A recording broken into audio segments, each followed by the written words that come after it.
know that there's a crew in town. The head hillbillies are making their rounds. Small town whispers loud and clear. The sheriff shot the judge in his chambers chair. Sheriff got a secret he won't keep. Judge shot dead in his disbelief. A lot of people have some stories to tell. Dark pass away, get the sound of a shotgun shell. All the secrets spill on down. Voices loud in this old town. From the courthouse to the ground. Rumors fly and they can't be bound. Neighbors hide behind their blinds. Whisper tales of troubled minds. Skeletons covering the mountainside. A treacherous reality in the pines. Winter reveals the hidden lies. Moonlight couldn't mask their cries. Shadows caught in sunlit skies. There's no cover, no disguise. All the secrets spill on down. Voices loud in this old town. From the courthouse to the ground. Rumors fly and they can't be bound.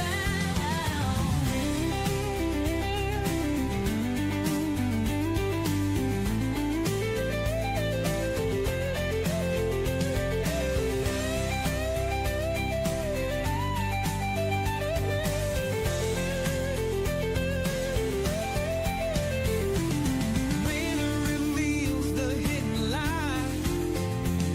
Moonlight could mask their cries. Shadows caught in sunlit skies. There's no cover, no disguise. All the secrets spill on down. Voices loud in this old town. From the courthouse to the ground. Rumors fly and they can't be bound.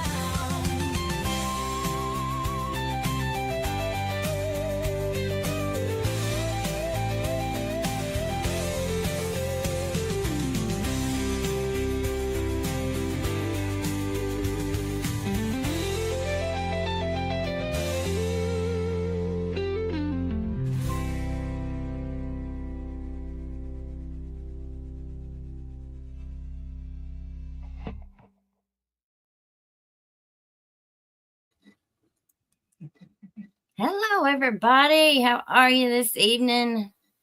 Welcome to the channel. My name is Elizabeth, and this is Hillbilly Crime. Sweet Tater is joining us tonight. So, we are waiting on her, and while we're waiting on her, we'll go through here and say hello to everybody. Hello there, Miss Crystal. We could not do any of this without you and Miss Marnie. Thank you for always being here. Gerald Scott, watching from London, Kentucky. Stacy, hello. Yes. Let's see. Yucca Valley Nan from Southern Cali. I love seeing where everybody's from. Hi, Yucca. Yeah, absolutely. Coal miner's daughter. Hello, everybody. So, my bad. Let me explain what happened last night. So, the podcast ended up getting blocked. So, I just went ahead and deleted last night's show. That's one of the reasons why I like to stick with like news stuff, and I thought that one would be okay because it was like a CBS thing, but apparently it wasn't. So that was my bad. Didn't get any strikes or anything, just it was blocked. So that's good. But we will for sure probably do another one sometime on old Con. Eric C. Con. He couldn't have had a better name, could he? There we got Sweet Tater. Hi. Can you hear me? Yeah. All right. Well, it's been a while since we got to see you. What have you been up to? Oh, I've just been up to digging in the dirt and planting trees. I got some trees What from, kind of trees did you get? well, they gave them to me down at the, the conservation district down there where the, Mhm. They do it the, every year. yeah, they're down there where the lumber mill is. So they gave me white oak that I haven't got planted yet. And I planted my pecans today. They gave me some pecans and I planted them.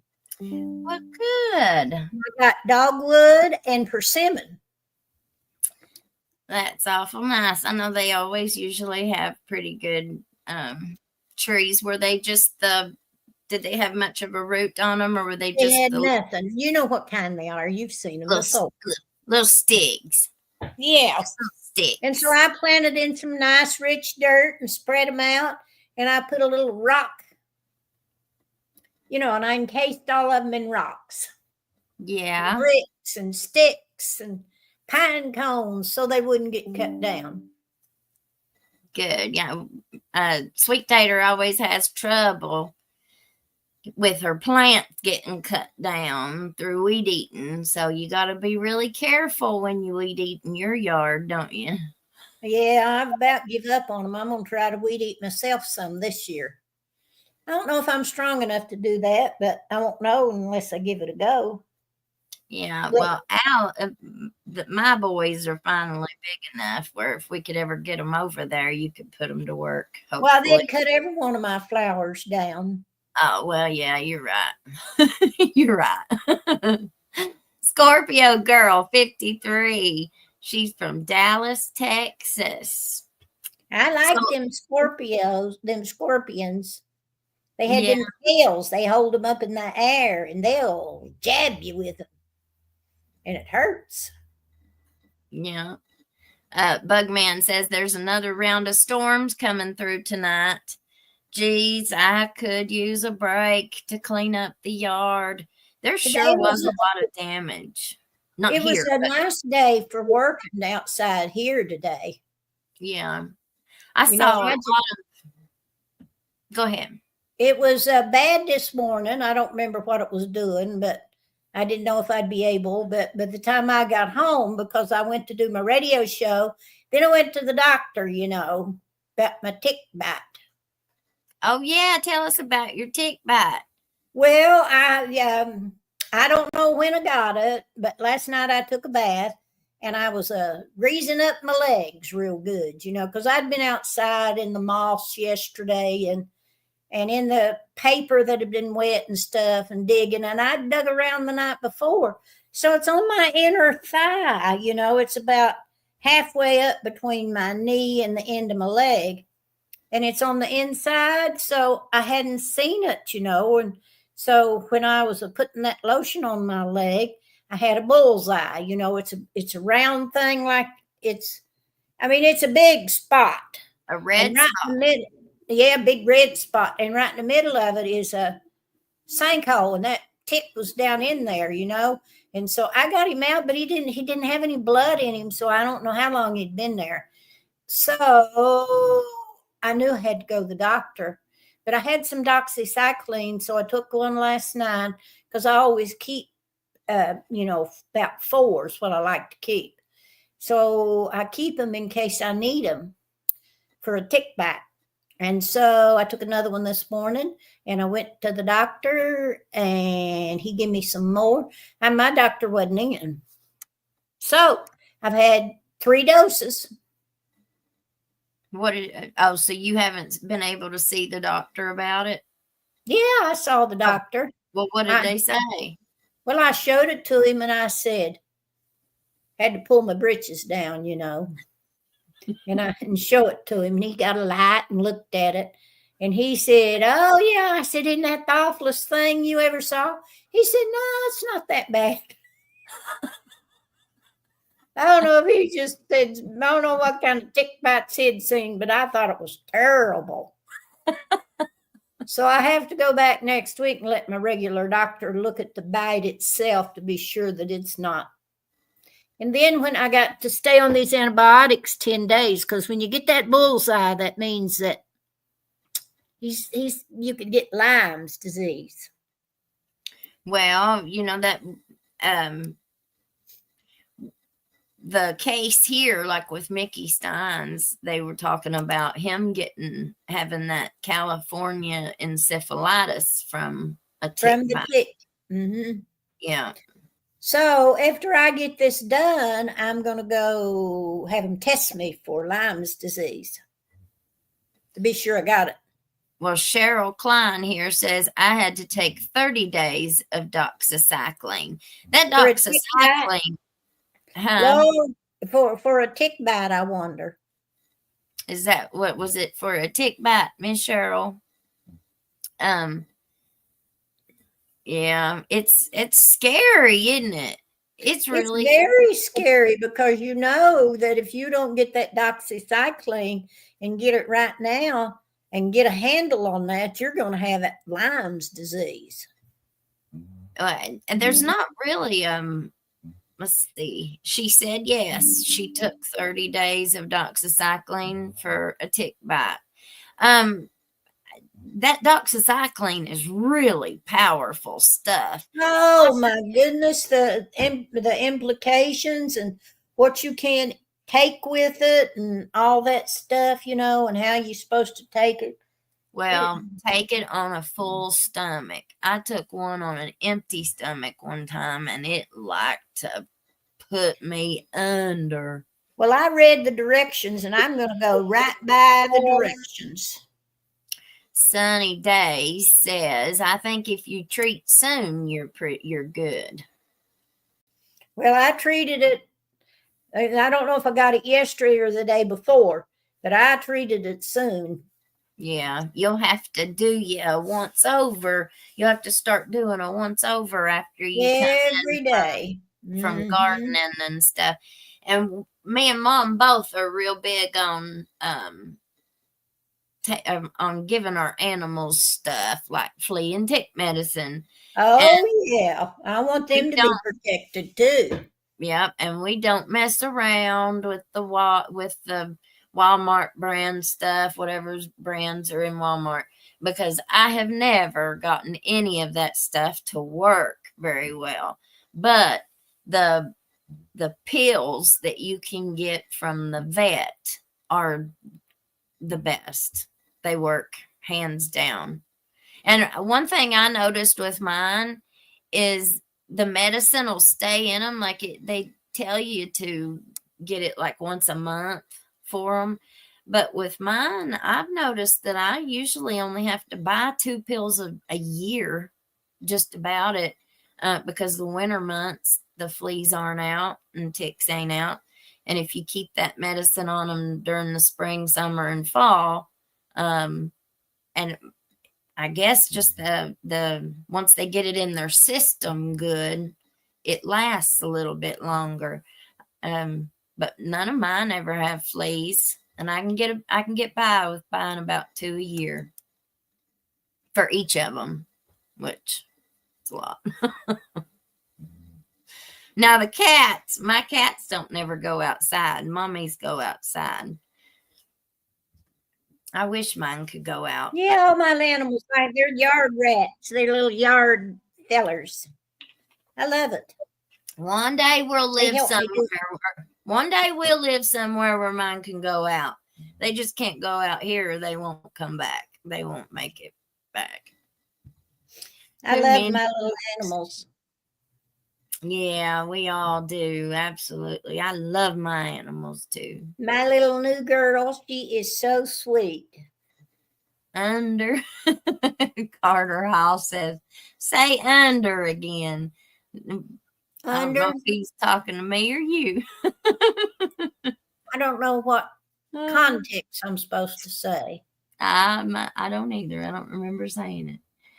Let's see. Cheryl says she never had the bullseye. Oh. Yeah. Honey, mine was there before I even got the tick off. It was already red. That thing, and you know, that soft tissue there on your Mhm. inner thigh. Mm-hmm. Yeah. All right, guys. Well, let's start.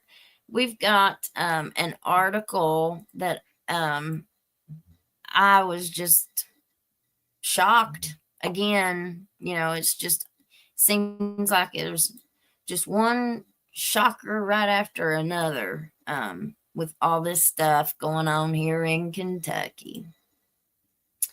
Now, this is an article that was written. Let me see. Okay, we want to do it this way. And it's very sad. All right, this was November 18th of 2024. So this was just at the end of last year. And it's from the Kentucky Lantern. And if any of you all remember, Kentucky Lantern is the paper. They are some of the best investigative reporters from this paper. They're the ones who really gave out a lot of good information regarding ARC and all the things that were going on with ARC with the campaign funding of Mayor Weddle. They came out with that, the finance laws, or I don't know if he broke the finance laws. I don't know how you put that into words, because it doesn't seem like it's a crime. It must be like a civil thing with that. But anyway, let's go over here and read it. It says, after son's OD unaliving, mother seeks investigation of Vivitrol's use in Kentucky. Now, Vivitrol, do you know what Vivitrol is, Mom? I don't, but I could look it up real quick. Well, that's what I was gonna do. Give me just a second. So Vivitrol is an extended release formulation of naltrexone, which is an opioid receptor antagonist. So I think it's something very similar to Suboxone. That's what I figured. Mm-hmm. This medication was officially, and I am getting this off of, I just Googled it. Let's see. Sublocade.com, I guess is where that's from. But it says this medication was officially approved in 2010 by the Food and Drug Administration for the prevention of relapse to opioid dependence. It works by binding to opioid receptors in the brain for up to a 1 month duration. So I think this is that shot that people were taking, and it lasts like a month. Now, I've heard a whole bunch of stories. 2010 is when it came out, and that's a long time ago in terms of medications to treat opioid addiction. Yeah. Now I've heard several different stories from people who got that shot.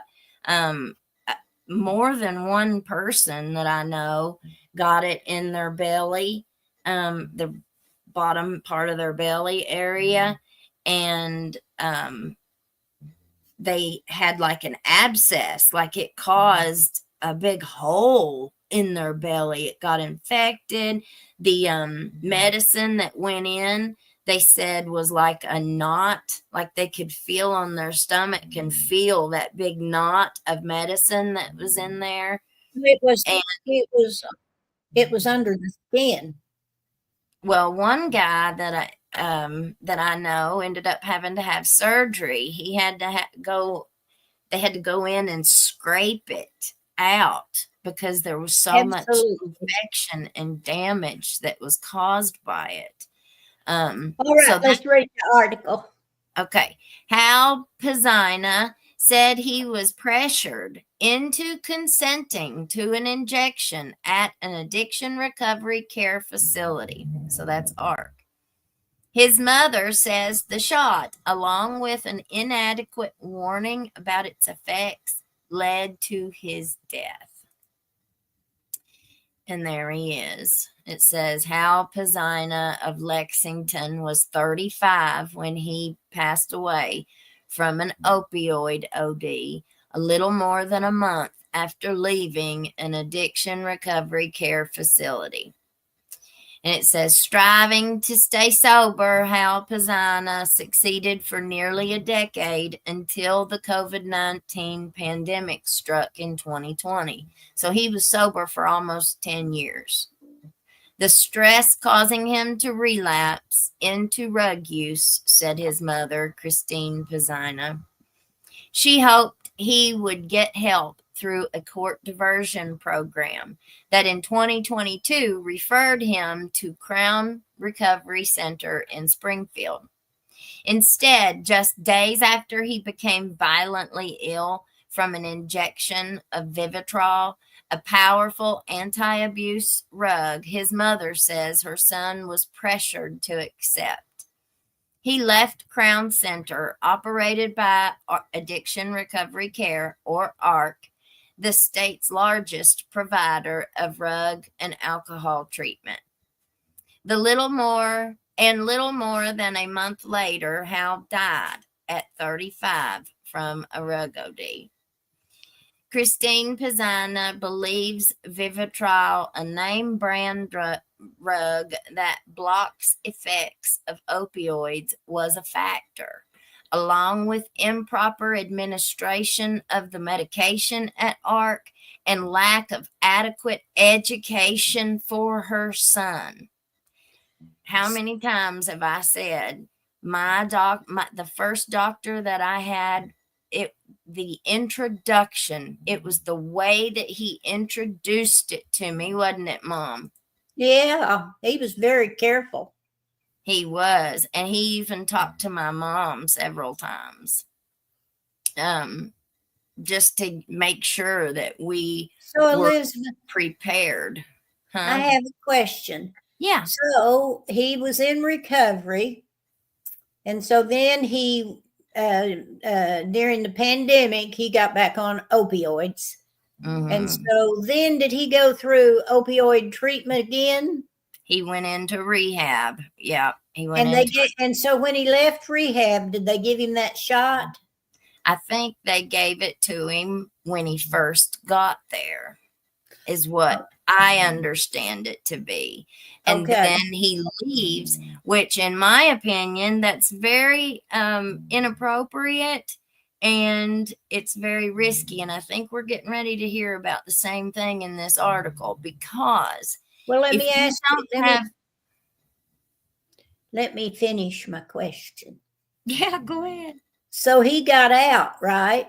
And he's out on the street. And so did he take opioids again? Because it says it was an opioid overdose. Mm-hmm. So that's it. This medicine only works for a month. So he was there. It sounds to me like he was there 30 days. He leaves and he relapses after he leaves. Well, the reason why so many people pass away is because they get that clean time in them, and then all of a sudden they are their bodies aren't used to that level of use anymore. So they end up taking more than what they can stand, and they end up passing away. But let's read it, and I'm sure all these questions are going to be answered.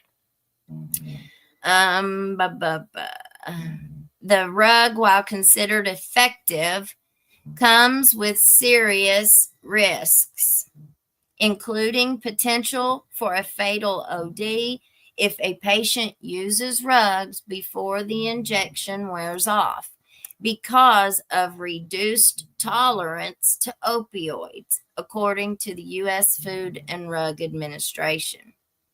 Now, Pizzana, a nurse and health lawyer who lives in New Jersey, is relaying those concerns to Kentucky and federal regulatory authorities and some state legislators who oversee health policy, seeking stricter oversight of ARC and its use of Vivitrol. There is no doubt in my mind, or in the minds of all who knew Hal and loved him, that Hal would be alive today had he not received the Vivitrol injection administered by ARC, Pizzana said in an October 26 letter to Senator Stephen Meredith, Republican Leachfield, chairman of the Senate Health Services Committee, that she provided to the Lantern. Meredith's office didn't comment. Pizzana's letter was copied to the Inspector General of the U.S. Department of Health and Human Services, which administers Medicaid, a major funder of treatment services in Kentucky, and to the state nursing and medical licensure boards. Copies also went to the private health insurers or managed care organizations that handle most of Kentucky's Medicaid claims, including those of her son. Heartbroken for his mother. ARC, in a statement, said it could not comment on individual cases because of medical privacy laws or confirm whether Hal was a patient. But Vanessa Keaton, vice president of marketing for the for-profit Louisa-based company, said ARC remains committed to providing quality care for those affected by drug and alcohol addiction. We are heartbroken for this mother who, like too many parents across our nation, has endured the loss of a loved one to the addiction crisis. Keaton said in an email, "Our mission at ARC is rooted in the belief that everyone deserves a chance to recover and to find their God-given destiny." A spokeswoman for Alkermes, a global pharmaceutical company that holds the patent for Vivitrol, said in a statement that the drug is approved for use to aid in treatment of alcohol or opioid dependence, and its safety is well established when used under FDA guidelines. The medication plays an important role in the addiction landscape, the statement said. However, Vivitrol may not work for everyone, and patient education about the drug is a critical part of its use. The statement from Alkermes said, adding that FDA prescribing guidelines contain several important warnings, including the vulnerability to opioid OD. ARC employs an array of treatment services, including medication for drug and alcohol avoidance, for patients who are informed of the options and are given the choice of which treatment pathway is best for their goals, Keaton said. And she said ARC's programs are accredited and employ a large, comprehensive medical team to oversee care. I just want to jump in here real quick and say everybody is always trying to get me to switch to that shot. For some reason, people just have a really hard time with us taking a pill every day. Like, I spoke to somebody the other day, and I just explained to them, my blood pressure situation and whatnot. And they were like, well, have you ever tried that shot? And they were being really compassionate. They weren't trying to be mean or anything. But that's where everybody's mind first goes, it seems like. And this was a medical professional. People tend to just want you off of it. And even though,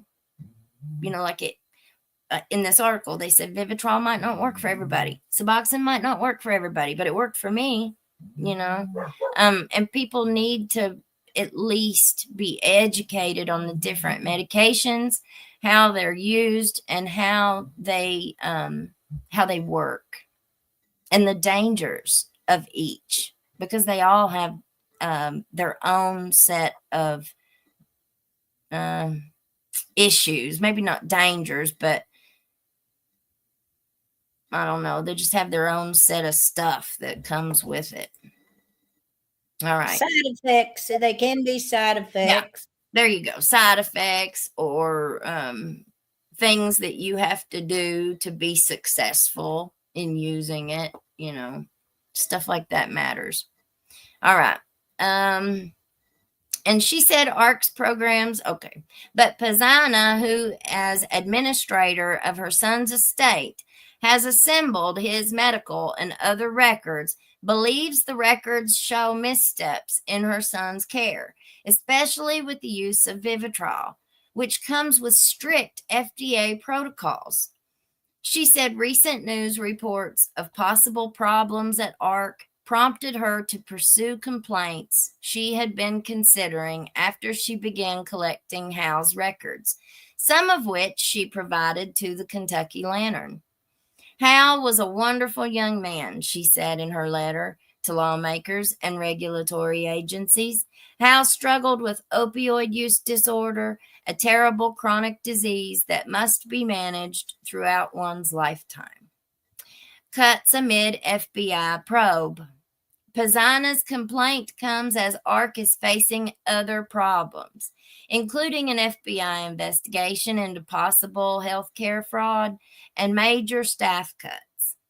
ARC receives almost all of its revenue from Medicaid, the federal state health plan that covers substance use disorder treatment. And there's a nice big picture of them. It says Addiction Recovery Care, Kentucky's largest provider of drug and alcohol treatment, has offices and other facilities in Louisa, and they took that picture in June of 24. Okay.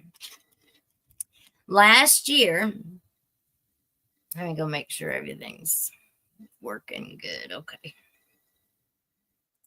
Last year, ARC received $130 million in Medicaid funds, making it by far the largest recipient among treatment programs in Kentucky. The investigation became public in July when the FBI asked for the public's help in gathering information through a link on its website. ARC has said it is cooperating with the FBI and stands by its treatment services. Also, ARC has announced a series of program cutbacks and employee layoffs after reimbursement cuts enacted by some of the private insurers that handle Medicaid claims for the state. It has cut nearly a quarter of its 1,350 employees since September. That's a lot. But ARC says it remains committed to its work, which has been praised by Governor Andy Beshear for its role in fighting addiction and helping reduce OD deaths in Kentucky. And Andy Beshear is the one who has been the recipient of all of these campaign donations that are really starting to come out, like Mayor Weddle, him giving all them campaign donations. Tim Robinson here and his employees and staff have given a lot of money to Andy Beshear. So I just think that's important to point out. We are still very committed to our nearly 1,900 patients and our remaining employees, Matt Brown, Chief Administration Officer, told the Lantern last month. ARC and its founder and CEO Tim Robinson have emerged as prolific political donors in recent years to Republicans, but also to Beshear, a Democrat. Doesn't matter who's on the throne. A Lantern analysis showed that Robinson, his corporations, and employees have made at least $570,000 in political donations over the past decade as his for-profit company grew rapidly from a single halfway house in 2010 to about 1,800 residential beds and outpatient care for hundreds more clients. That's a whole lot. In addition, ARC Chief Operating Officer Pat Fogarty, a former executive with Outcomes, I can't say that. I don't know I don't know how to say it. The global pharmaceutical company that holds the patent for Vivitrol gave $2,600 in political donations in Kentucky between 2018 and 2020. Let's read that again. So, ARC Chief Operating Officer Pat Fogarty, a former executive with the pharmaceutical company, the Vivitrol pharmaceutical company, but now they work at ARC. So they're getting that medicine. So he came from the place that has the medicine to ARC. And he gave $2,600 in political donations in Kentucky between 18 and 20. The Lantern analysis found. Fogarty joined ARC in 2020 and made the donations while working for Alkermes, the pharmaceutical company, to Republican candidates. Pizzina said she believes further investigation of ARC is warranted. Meanwhile, she is asking for tighter controls over addiction treatment programs, an end to Medicaid funding of Vivitrol without more rigorous oversight, and an investigation by state authorities into whether any regulations were broken through events she believes contributed to her son's death. Well, what it makes me think is that the people who are administering it, the people who are helping the patients decide which medicine is best for them, they should be more, I don't know. I won't say what I think they should be more of, but I just think that understanding a person's destination when they leave rehab is very key to knowing which way to go with treatment. If they are going to have a stable home that they can go back to, like that doctor talked to my mom, and he told mom, he was like, listen, if you don't help her, she won't make it. So he knew that I had a support system. And so that's important. Do these patients have a support system when they leave? I mean, I know that that's not going to determine whether they relapse or not. I realize that. But it's just understanding those environments kind of help you to understand the context. Does that make sense? Did I say that right? Does everybody understand what I'm saying? I thought it was good. Okay. All right. Pizzina said she believes, okay. She also urges anyone with knowledge of potential problems to contact the FBI. That's a mother's plea, Pizzina said. I would encourage them to talk to the FBI. I would too. Anybody who feels that they have been a victim or they have been billed inappropriately or they've been serviced inappropriately in some way, I encourage you to fill out that form. It's online. That's a mother's plea. Okay, the $1,700 rug. Medications for opioid use disorder have emerged as a major component of treatment in recent years. And ARC said it offers patients a choice of rugs approved by the FDA, including generic rugs such as Suboxone and Vivitrol. We do not prioritize one treatment option over another, Keaton, ARC's marketing VP, said in an email. But last year, nearly all of ARC's billing for rugs used for alcohol and rug treatment was for Vivitrol, an expensive name brand rug administered as a single dose through a long-acting injections given once a month. Well, that makes a whole lot of sense. That makes a whole lot of sense because most of these people who are running these programs were absolutely against mat treatment from the get-go. And it really, really, I think was because all of this funding required these clinics to offer mat treatment. It's that stigma. They just did not want. That's what it feels like to me. I mean, it's just my opinion, but I can see that it blows me away. Let me read that again. Did you all hear that? Medication in recent years. We do not prioritize one treatment option over another. But last year, nearly all of ARC's billing for rugs used for alcohol and rug treatment was for Vivitrol. That blows me away, and it's more expensive than the Suboxone.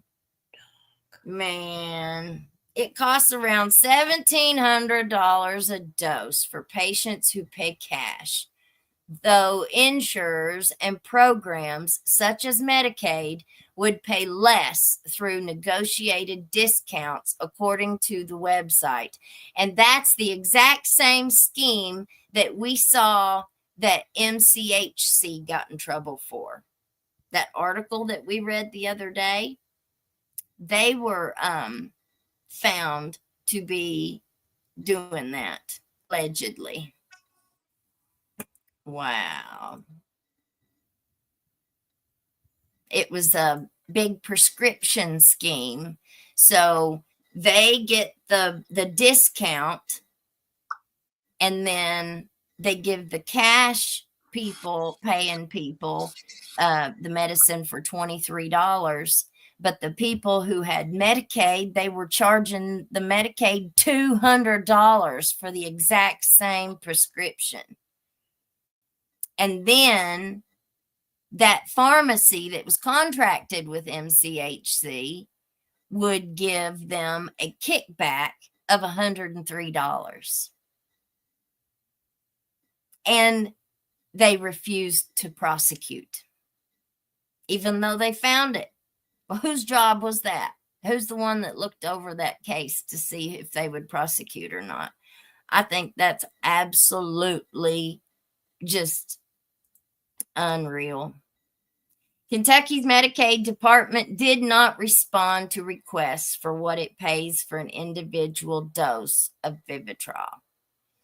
ARC uses South Creek Rug, a pharmacy owned by CEO Robinson and his wife, of course, Layla, according to records from the Kentucky Board of Pharmacy, to fill prescriptions for its residents in treatment. So they're making all the bang. Kentucky Medicaid last year paid ARC $8.8 million a year for Vivitrol. 89% of the total cost of all substance use disorder medication ARC billed for that year through South Creek Rug, according to records from the Kentucky Department of Medicaid Services. By contrast, ARC billed Medicaid just $78,746 for all other rugs it dispensed, mostly forms of buprenorphine. Buprenorphine, a generic version of Suboxone, costs about $62 for 30 pills. Overall, last year, Kentucky Medicaid spent $110 million on substance use medication. Can you believe that? This is shocking. So somebody like me, who's been very successful with Suboxone, would pay $120 for a month's prescription for Suboxone.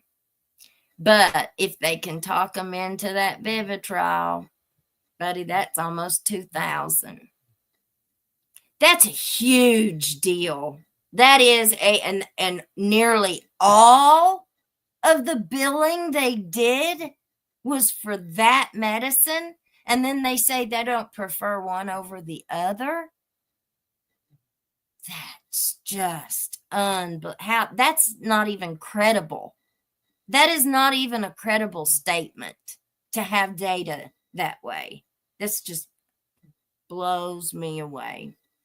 And this is allowed.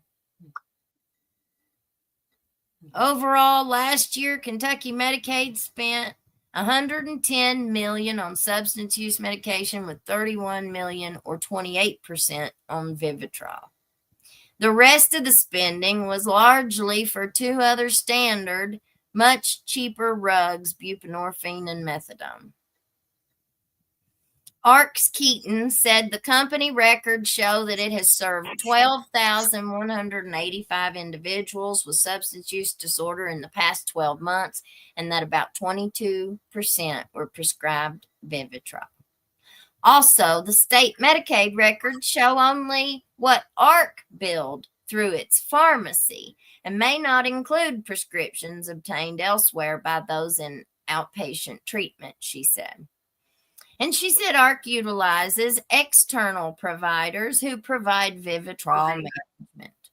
She said Arc does not receive any direct compensation for the medication, but the Robinson South Creek Rug Pharmacy is one of the providers used by the external providers to buy Vivitrol. I mean, they've got this scheme so intertwined, and this is this is an FBI investigation, and we've not heard nothing about it.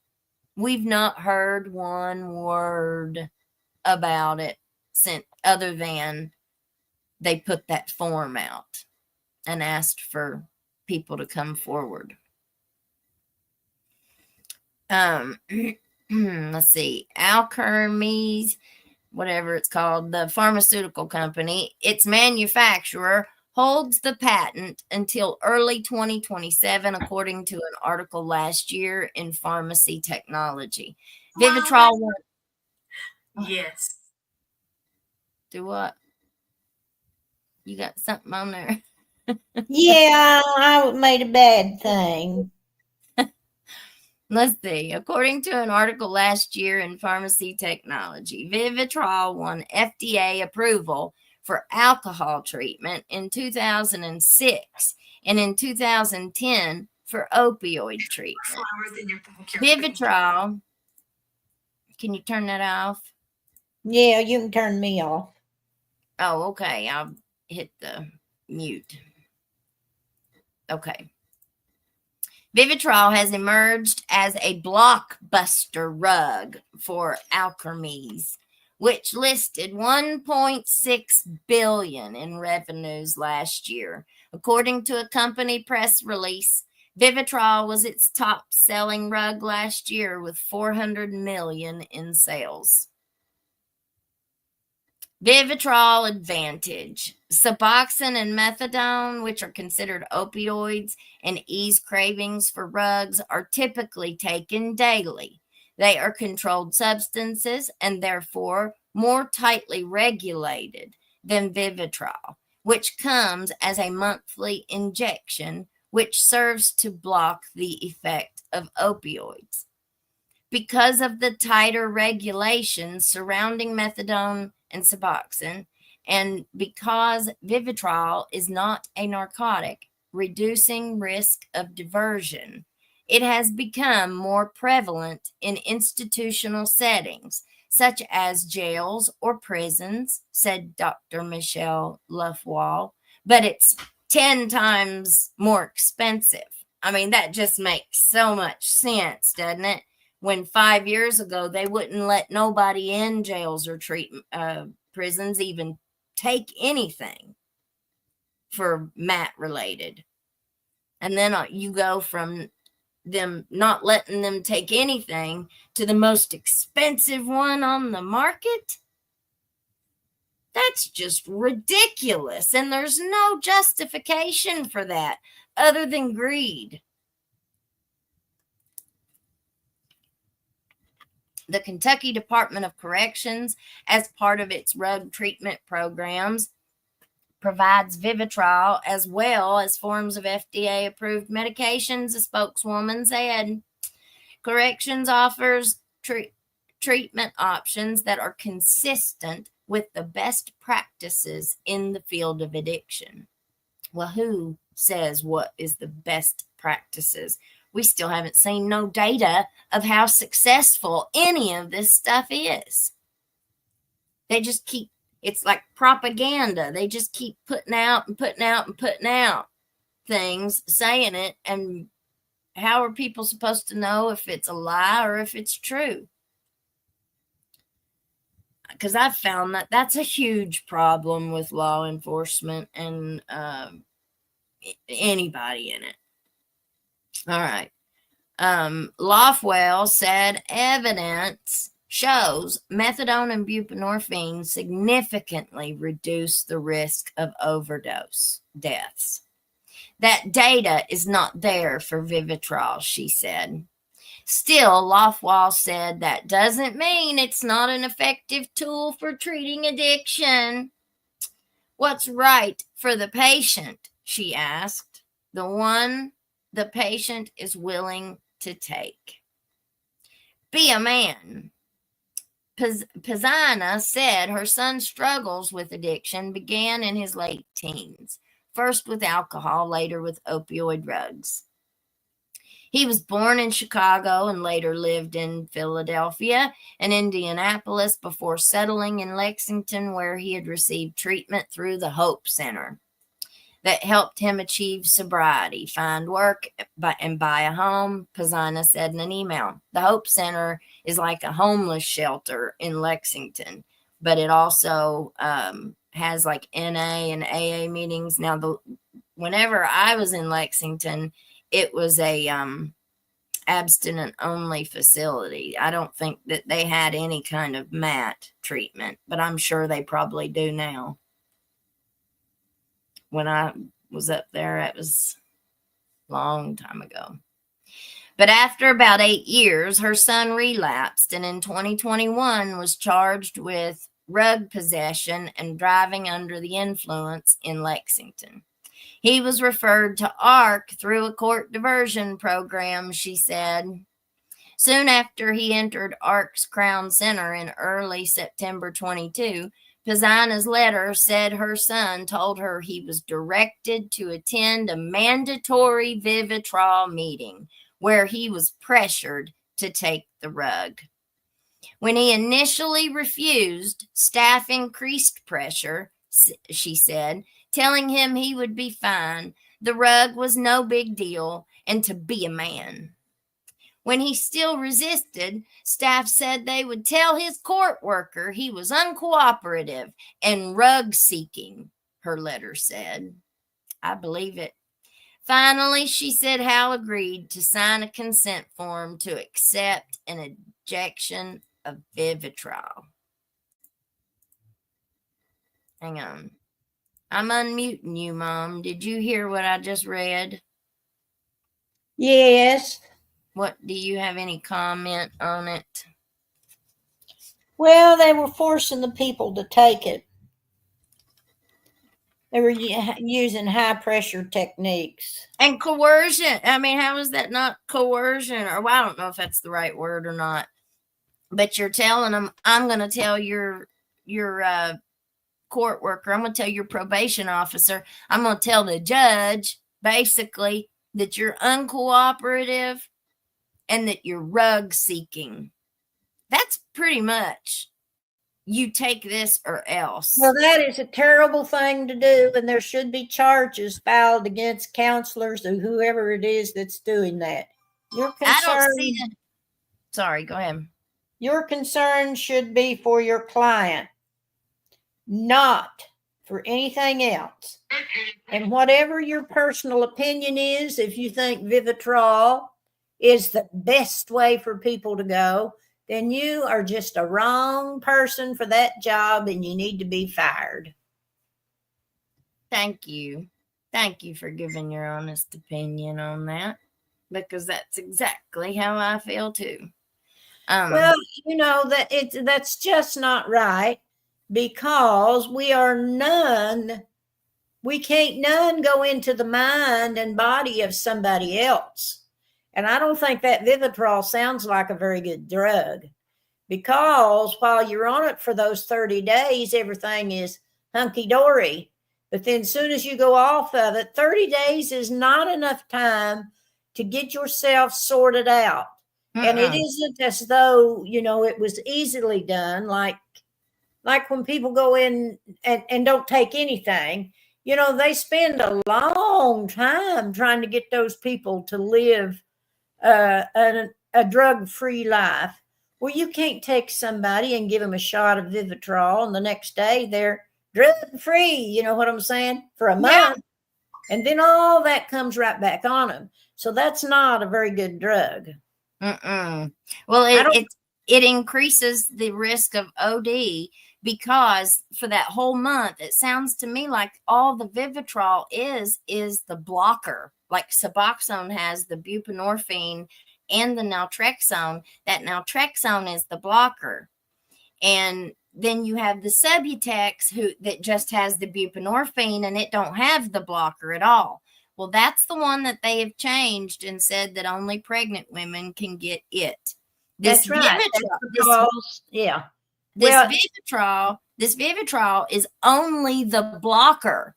So if they were in that rehab taking the Suboxone, the pill, then they're at least still getting the medicine, the buprenorphine for that month, but then they're also getting that blocker along with it. And so when they leave the 30-day rehab, if they try to take something when they leave, it's not going to work. They've done got that blocker in their body. So, and they've got that level, they've had that level of buprenorphine as well. So when you have the blocker, okay, does that mean you can take opioids and you won't feel the effect? No. Well, what happens if you take that Vivitrol and then you sneak out and get you some opium? Well, it was only for a month. That shot only lasts for a month. So by the end of the 30 days, it's wearing off, right? Now, they're not taking them a big shot of opium while they're in there. It's when they leave. It's when they leave. And by the end of the month, that blocker's wore off. But they haven't even had the so it's not like the Suboxone where they would take it every day, and then when they get out, their system is built up with that. But with this blocker, it's slowly diminishing, and they haven't had anything in their system on those opioid receptors, right? They haven't had anything on there. So whenever they do go out and do something and use after they leave, that increases the risk that they're going to OD. I understand. But that's not what I'm asking. Okay, what are you asking? So when they're on this shot, are they in a rehab center for the 30 days? And so abstinence is what they're doing. But what does the blocker do? Nothing, but blocks it.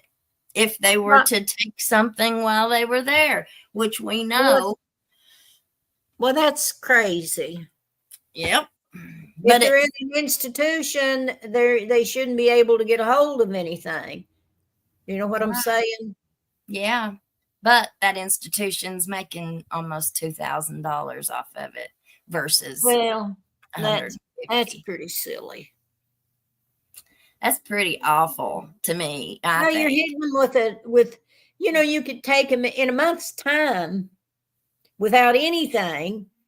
They could have gone through the withdrawal from the opioid, yada, yada, yada, yada, yada. So of what purpose is a blocker if they're going to be basically incarcerated anyway, and there shouldn't be any drugs floating around in a rehab center? I know. They used it more previously for alcohol. That was all I had ever seen. Well, people die from alcohol poisoning too. It does the same thing. Yeah. They don't have the alcohol. That's what Keith Whitley died of. That's so sad. He was a famous singer from Kentucky, Eastern Kentucky. He was wonderful. One of the best voices ever. Yes. And so he talked to his mommy that morning. He was in a hotel. And then for some reason, he started drinking. And somebody went to, he was meeting somebody later in the day, and they found him dead. His wife told terrible stories about how she would tie his leg to hers at night when they were in bed to keep him from sneaking off drinking. That's just so sad. It's just so sad. Well, so sad. Okay. Pizzana in her letter alleges ARC failed to follow proper protocol specified by the FDA, including assessing Hal's medical history and fully informing him of the risks. Within several hours of receiving the shot, he became violently ill with severe vomiting, diarrhea. I think maybe we were wrong. Violently ill with severe vomiting, diarrhea, chest pains, shortness of breath, and high blood pressure, her letter said. Well, that sounds like what happens when they, the way that it was explained to me was if you were to take an opioid while you were on the Suboxone, say, then it would immediately throw you into withdrawal and it would make you sick. I've never tried it, so I've never done that. I don't know, but that's what this sounds like. Let's finish reading it. I think we were wrong. He didn't wait 30 days. It looks to me like he passed away right after the shot. Within several hours of receiving the shot, shot killed him. He became violently ill with severe vomiting, diarrhea, chest pains, shortness of breath, high blood pressure. He passed out and was taken by ARC to local hospital emergency room, where it was determined he had experienced a reaction to Vivitrol. Yeah. The hospital staff recommended ARC support him through the symptoms until the rug wore off, she said. When Hal's symptoms continued, ARC staff took him back to the emergency room a second time, where he was again sent back to the Crown Center to try to recover. Oh my gosh. He was failed in every single way. On September 17th, 22, still suffering effects from the rug a week after the injection, Hal decided to leave the facility and asked his mother to drive to Kentucky to get him. Pizzana found her son sitting in the parking lot at Crown Center with his possessions. She said staff directed him to wait there since he was leaving against medical advice. Her account of his experience is based on what he told her, medical records she obtained, and a journal he began keeping while at ARC, which he told her he started because he was afraid he was going to die and wanted me to know what had happened to him if he didn't make it out. The letter said. Oh my gosh, no, he didn't die from the shot yet. Let's finish reading it. A fatal overdose. Pisano was able to line up treatment for Hal in the Lexington area, and he did well, she said. But facing a return to court on his pending charges and possible jail time, he found and used a hidden stash, which caused his death. Yep, it was what we first thought. An overdose of heroin, I'm not sure what it was. It just says opium of some sort. rugs. But so he had that violent reaction to the Vivitrol, and then he ended up ODing when he left. Let's see the dates. September 17th, and what day did he go in? Does it say? I'm sure it does. September 17th. No, I don't see it. Well, it's time for me to go to bed. All right, well, hang on. I'm almost done with this. It's just got a couple more pieces.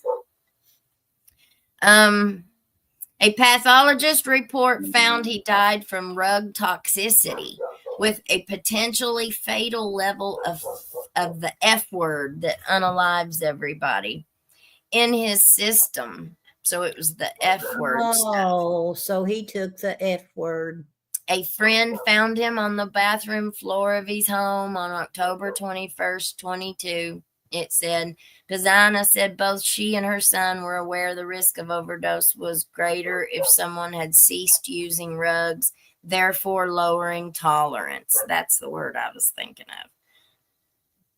of. What they did not know, she said, is that Vivitrol increased that risk.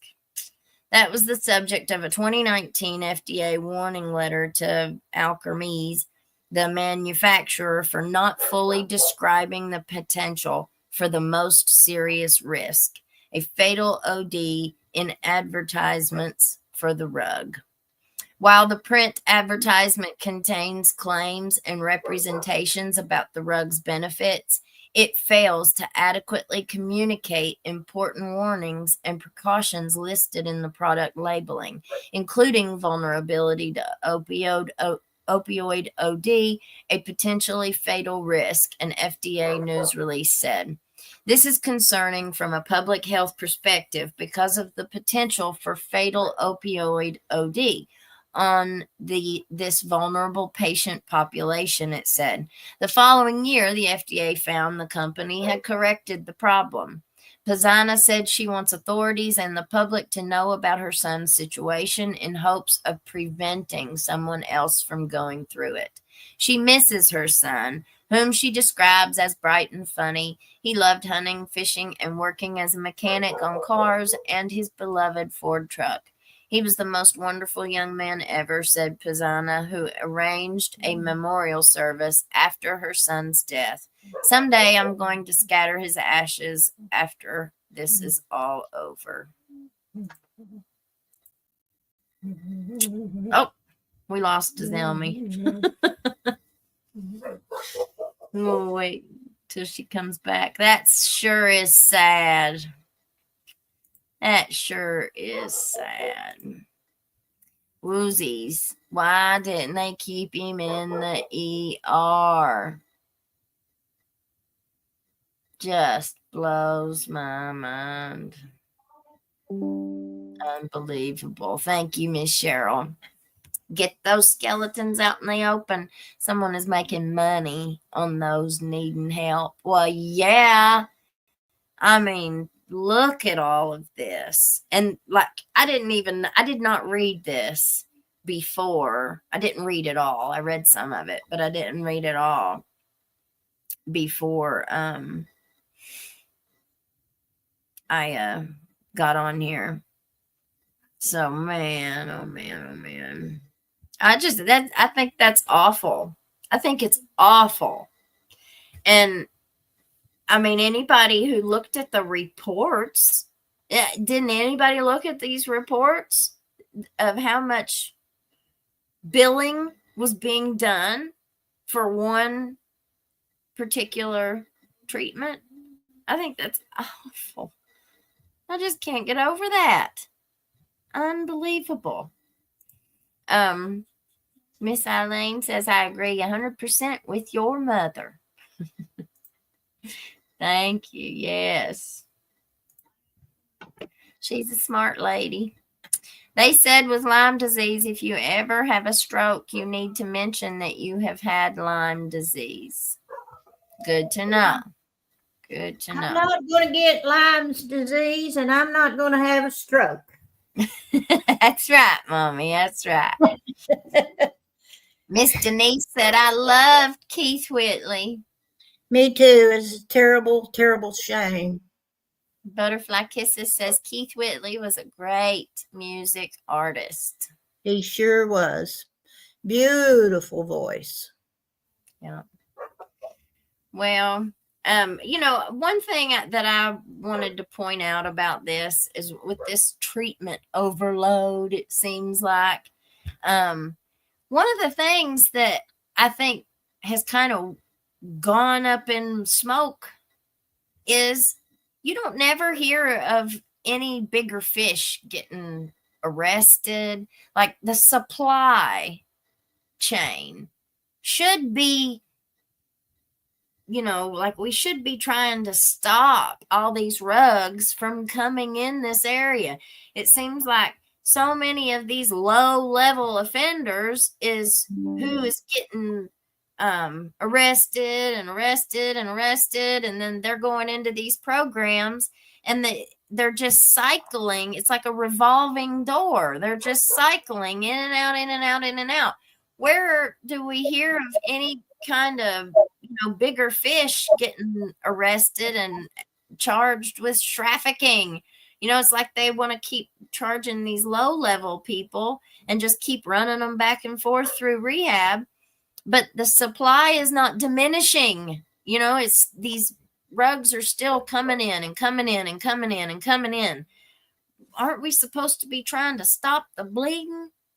And I don't think, it just seems to me like it's all being picked up off the street, but then it's coming in as fast as you're taking it off. Well, and then what are you doing with that you're taking off the street? We still ain't found out yet. They used to burn that stuff, incinerate it somehow. It should have to be turned into the state to be incinerated, the drugs that they take off people. Well, I did find out that they have to file a motion for destruction. So there has to be an order signed by the judge for the destruction of, the drug evidence. Yeah. And so I'm trying to dig around and find those, but we'll see. We'll see what we can find. Well, I got to go to bed, girls. All right. Anyway, I love you, Mommy. Thank y'all. Thank y'all. Thank you. Bye. All right. Unbelievable. Butterfly says heartbreaking. RC, oh my gosh, the poor guy would have been better off detoxing cold turkey. Well, it seems to me like they were trying to force people on Matt, and it ain't for everybody. There's such a thing called an intake. At least to everything I've ever been to, there's an intake process. And so you have to fill out all these questions or answer all these questions. You got to fill out a ton of forms, and you have to tell your history, and just there's a whole lot that goes into that. And I don't necessarily know if, like, the first day you're there, if it would be that quick. I don't know. I just think that when you've got somebody that's coming in and this is like their first introduction to it, they should be given a detailed explanation of how each medication works, and how your body reacts to it, what happens. I think that we have a whole lot of people that just don't have the knowledge. Like, they just don't know. They've not been educated themselves. So if you got a whole lot of people who think they know it all, and unfortunately, it's like the counseling thing. Most people will say they want a counselor who's been there, done that. They don't want a counselor, a know-it-all, stuck-up person who comes in and sticks their nose up in the air and talks down to them the whole hour that you're there. But somebody who's going to sit across the desk and talk to them as a down-to-earth. They don't talk down to them, actually make them feel like they're an equal, at least an equal human being. People who've never been an addict just don't know how to relate to somebody else going through recovery, especially somebody going through withdrawals. They look at you and think you're rug seeking. How many of us go to the hospital, go to the doctor, and they treat you horrible because of your history, because of your medical history. Now, I know it's kind of lessened as time has went on, but not a whole lot. Not a whole lot. That stigma is still out there. There are just more of them that smile in your face and talk about you behind your back. Smile in your face, but as soon as you turn around, drug addict. That's what I got called last night. A big rug addict. I hope you don't wake up. I hope you go relapse and don't wake up.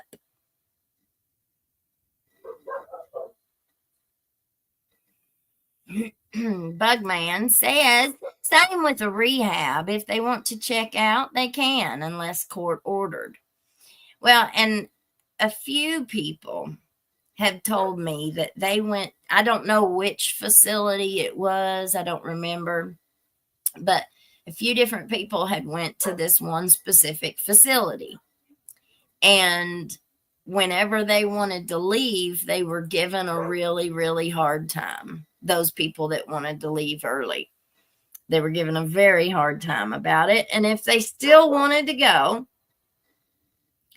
apparently this facility was like up on a mountain somewhere.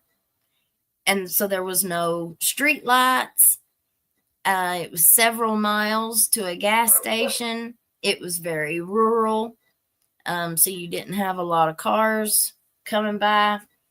And they said that they would, if they wanted to leave, they would make them walk. And it didn't matter.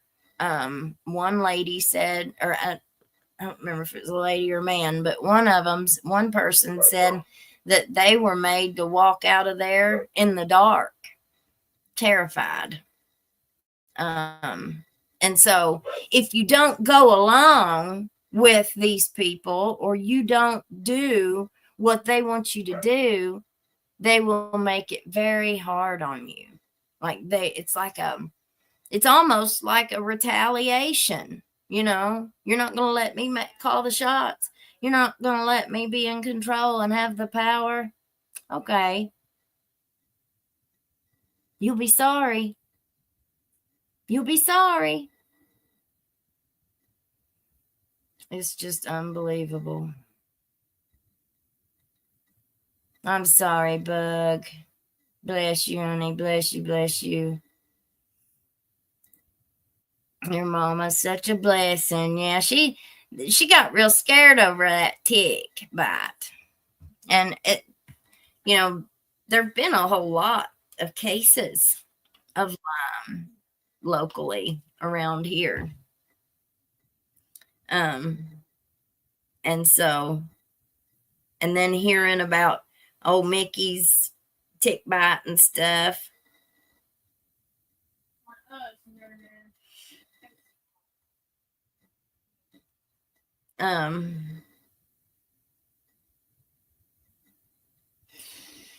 Let's see. Dave said, tell him, Tater. RC, I promise. Most people who need to detox need vitamins and minerals and calories. Magnesium will relax muscles. Vitamin D helps with depression. Well, and thank you for reminding me. That's another big thing that I think is hugely important, is the depression part. So many people struggle with depression. You don't have to be an addict to struggle with depression. I think it's becoming a very common mental health issue, or it became one a long time ago.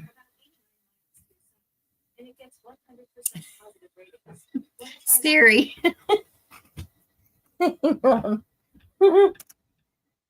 Oh, that's so funny. I don't know why, but every once in a while, she just pops open and starts talking about whatever she thought I said. Butterfly. My conscience would not allow me to take advantage of people that way. They should be held responsible for being evil. Well, and that's taxpayer money, ain't it? Medicaid? Ain't that funded by taxpayer money? And who signed off on that? So just the blocker is almost $2,000 a month versus the actual medicine that's a therapeutic medicine. So it treats the actual problem, less than $200 a month. Just blows me away. That's what I keep saying. Waste, fraud, and abuse. That's all three. That is all three wrapped up in one. And there's a lot more people to blame for that than just one. Who let that go on? Who's responsible for that? For signing off on that? That's just unbelievable. Sheesh.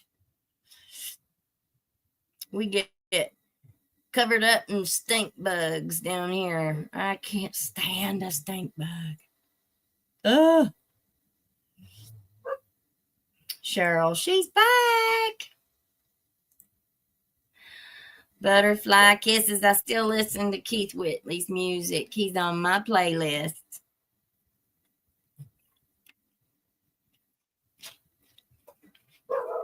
For the longest time, I couldn't smell a stink bug. Never could smell it until a few years ago. I don't know what happened, but all of a sudden, bam, I was like, oh God, that's what they smell like. That's crazy. Sweet Tater is too tough. A country mountain woman. They do not die from sissy stuff. She's very proactive about her health too. She goes to the doctor like every so many months and has tests done just to make sure. She's always about prevention. And that's what I wanted to talk about. Why aren't we putting more money into prevention instead of, I mean, don't get me wrong, we need treatment. We need money for treatment. But there's so much waste and abuse and fraud. There's so much of it. You could probably cut that money in half. And there would be enough money to do in-house treatment. There'd be enough money for mat treatment. And there'd be enough money for like task force, like whatever happened to actually investigating from the bottom up the supply chain. Like they used to do it all the time. Operation Unite came in and cleared these mountains out with the opioids. Now, we learned a big lesson about not criminalizing everybody. But, you know, the extreme, any way that you go is not good. You need to have kind of like a happy medium. That's pretty much anything. But this too, like you can't just go from putting everybody in jail, which they used to do. Now they've went to the other extreme where they want to put everybody in treatment, but then just keep it a revolving door. Like old girl. Well, how many times is she going to get charged with a PFO just to be dropped in a plea bargain for rehab? And that could be anybody, not just old girl. How many times? So a PFO 1, and then you drop it, and then the next time they get in trouble, you're going to charge her with a PFO again, PFO 1, and then drop it, let her go to rehab. And it just keeps on doing that same thing. Doesn't make any sense. These lower level offenders, you know, it really should be patient specific. It should be like whenever somebody gets in trouble, they do a PSI. They do like a pre-sentencing report. Well, they should come up with something like that for the rug related crimes. Only do it on the rug history. It's no different than like an intake that they would do at a rehab. I know that they probably do it for probation and parole, but I don't think that they're looking for the right things, the right information that would help them then guide people through this. Like a lot of these programs that they're putting up. I had a lady email me today about how she's homeless now because they ended up taking away. Let me see if I can go open it up and I'll just read it, because she was absolutely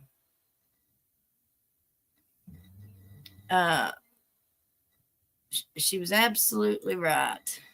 Let me pull it up here. Here it is. All right.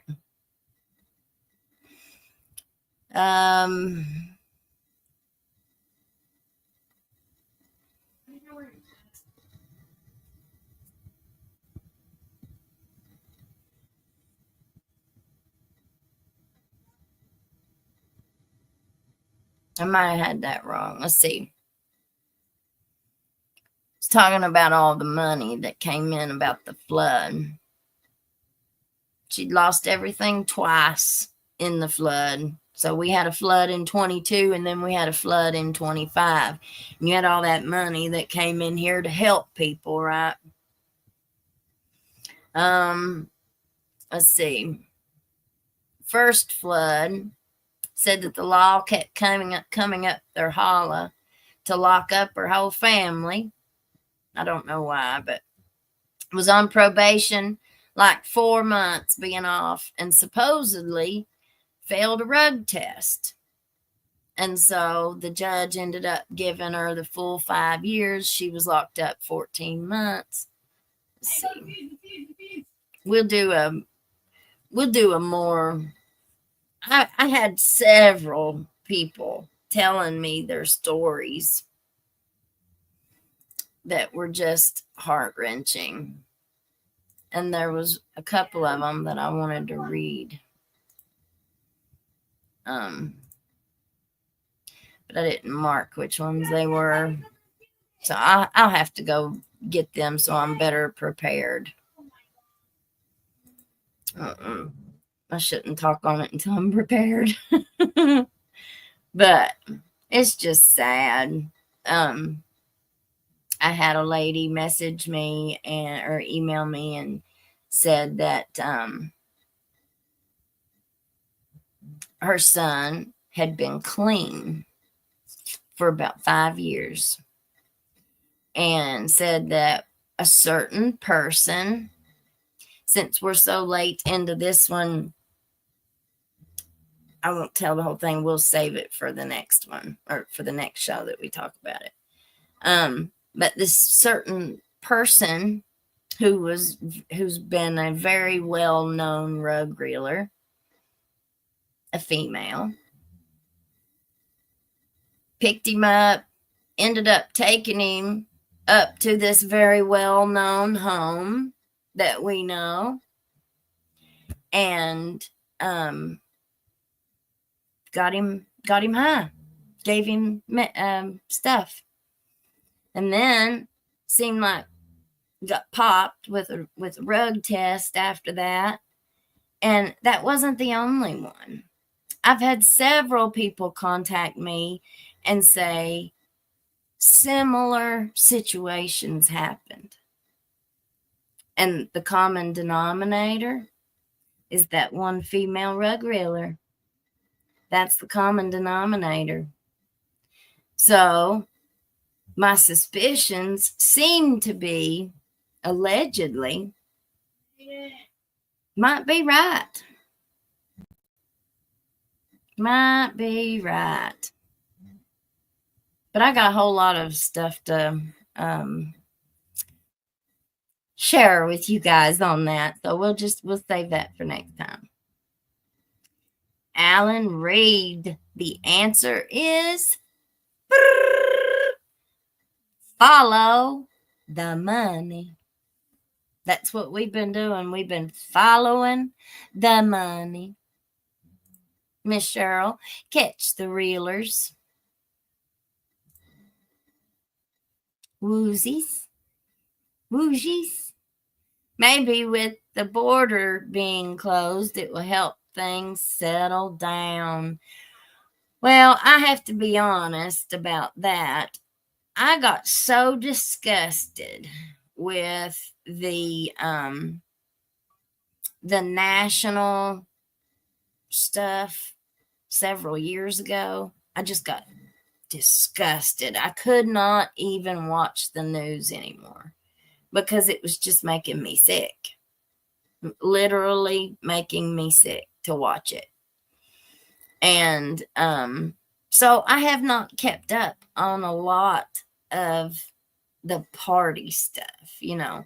And a lady messaged me earlier, and she was talking about some of it, talking about Kentucky getting their funding cut for a lot of this stuff, which I was not aware of to that extent. Rehabs are out. The federal cuts that took effect, this is a message I got, that took effect Monday has cut all research programs at colleges across the U.S. They are dismantling so much that the doctor's offices and hospitals are getting cut major. Federal funding is cutting the high pay these medical facilities was getting. The rehabs would be a major cut because they are milking the insurances, allegedly. Let's see. Said that it's a major cut of federal funding to the rehab industry. Many are not being able to bill Medicaid, and now private insurance are not paying for the rehabs. Any that had violations are being dismantled. ARC is a for-profit. It will get on the chopping block, allegedly. Bashir's is mad because they cut his grants and federal funding. He wrote in his plan to open 75 rehabs in Kentucky. It's not happening, we don't think. That's just a money maker. Kentucky does not need these rehabs, and definitely not 75 more. All that is making room to bring in MCHC or MCCC or HQDW or you name it. We could just make up letters, X, Y, and Z.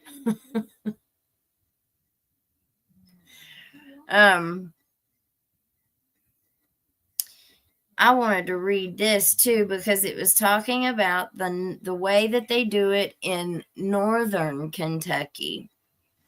It's very different, and they seem to be having more success with it.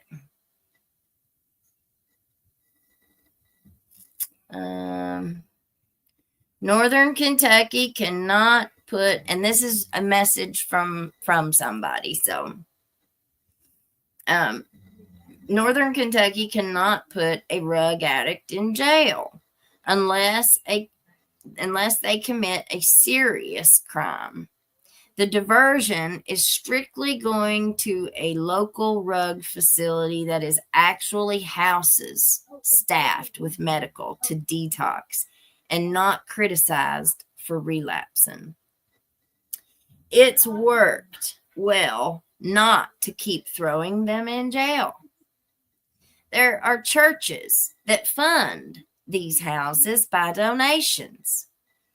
Northern Kentucky started that in 2020, 2021, which Northern Kentucky has higher income community to afford heading their own program by the community, plus multiple hospitals that participate in patient care. One of their hospitals has their own inpatient and outpatient facility, not using rehabs. They're not seeing much addiction in Northern Kentucky now. They're giving them jobs and a better future. Eastern Kentucky has always been ignored and not build businesses, reputable manufacturing, and that needs to change. Yeah. And if you listen to any of these advertisements and any of these basically infomercials for these rehab places, they just sound like a used car salesman. Listen to Tweety Bird. He's the biggest used car salesman I've ever seen or ever heard. Pied Piper. He might as well be. Don't drink the Kool-Aid, y'all. It's unbelievable. It's all, they're like trying to sell hope, sell salvation. You too can work with us. What, as a peer support specialist? That's what most of the people are going to be working at. Not everybody can be an admin, CEO, president at ARC.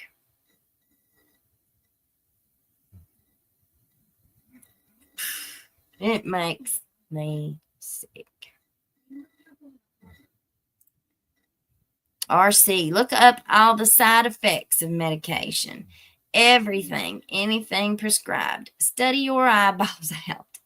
Find a natural way, if at all possible. Vitamins, minerals, food, not junk food. Yeah. Anything natural that you could do that way is always best. It's always best. But, some things some of us do need medicine for. I mean, it's just, I know what quality of life I had before I started 15 years ago, before 15 years ago. And it was that way for a very, very, very long time, most of my life, until I got on this medicine. And this medicine just changed my entire everything. It saved my life. Don't fix what's not broken, Why people think, like I told that doctor when he was asking me, have you ever tried the shot? I said, even if I did make it through the withdrawals and the all the misery that comes with it, if I did make it through that, what's my mental state, my emotional state and stuff going to be on the other side of that? Like, I still have 2 kids I got to raise. You would be setting me up for failure, for complete and total destruction. Why? Because you don't want me to take a pill every day? Why does that bother people so much? We got to get them off of that. We got to get them off this medicine. Just got to have them off that medicine. I mean, it just does not make any sense. Here we are hollering treatment, recovery, recovery, recovery. But when people are successfully doing it, stiff-armed. What, unless you go through ARC and get your foot in the door and find the right people who pull the right strings, because I'm proof. Dr. McDaniel told us. He told me, my old psychology professor, it ain't what you know around here, honey. It's who you know. And he never said more true words to me. I didn't believe it at first. I figured it out real fast. Most of those prescriptions cause constipation. Yep. If you ain't pooping, the toxins are leaking out in your body. That's right, RC. That's right. People usually have to take some medicine for that.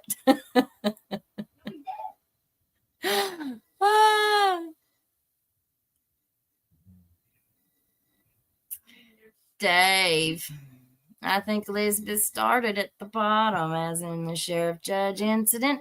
Now she's finding things out that have scared one, circling the wagons.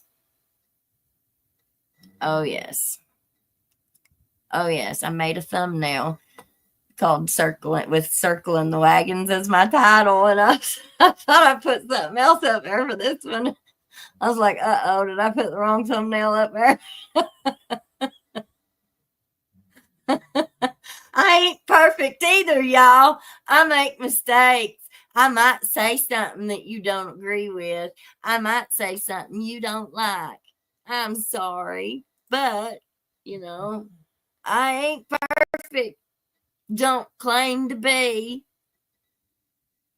But I don't think I deserve to be unalived for anything. A lot of retaliation going on right now, y'all. Most of those prescriptions. Oh, I read that one. Miss Terry.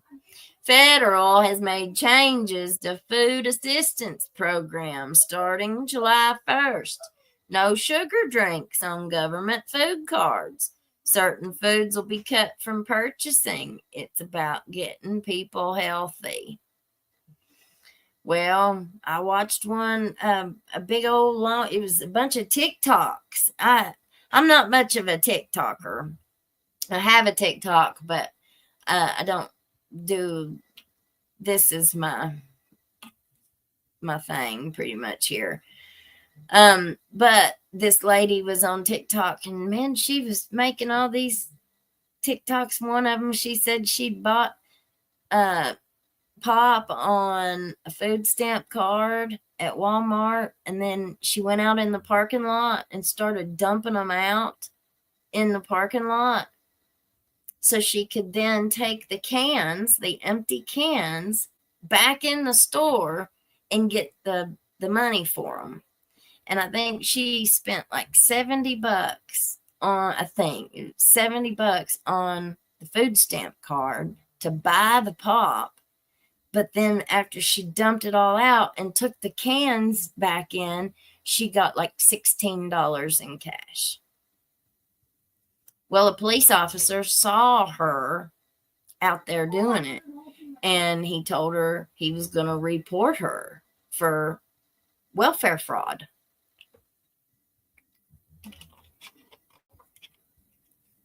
Well, he did, and come to find out, she was like on disability, on SSI. Kids were on SSI. And she didn't have a job. Kids were going to daycare every day. And she said, well, I need time to clean my house too. So that's what she did while she sent them to daycare. But mind you, the government's paying, not government, I guess the taxpayers paying for that daycare, right? And she, so she gets a letter saying that they're going to take her food stamps. Well, then she finally, and she had quite a following going on TikTok.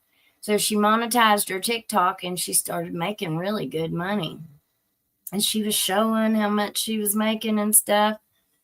And she ended up getting all her stuff cut. Like everything was cut. And she was just so upset. Now, mind you, she started to make plenty of money to where she could buy her groceries, you know, stuff like she was making enough money to live and get by and pay her bills. It looked like it to me anyway. I know if I was making that much, I would sure be able to make it. And, but she was so upset. And how many times have we seen people like that? They absolutely will not spend $1 of real food money on food because you get so accustomed to getting those food stamps that you just spend your food stamps on food. But look how good people's eating. Man, they buying shrimp, steak. They living large on them food stamps. And how many kids you got? Got 5 kids. Uh-oh. We eating good tonight. Well, it's like a state of mind. You know, it's a state of mind that people get into. That they want that check every month. They get so used to getting it for nothing, for free. They don't have to work. It's just hard for them. She said she should have just sold the pops. She's not too smart. That's so good. That is so good. I thought that was a joke when I saw it. But that, and that's a big mentality in poverty stricken areas. It really is. And people just get accustomed to that. They get used to that's how you get income. That's how you get by. That's how you survive. A lot of people just do not want to work. I'm thankful. My mommy's worked since the day I was born. I don't think she took any maternity leave off when she had me. As soon as I was born, she went right back to work. Work ethic can be taught, it can be learned, but a lot of times I've seen people either have one or they don't.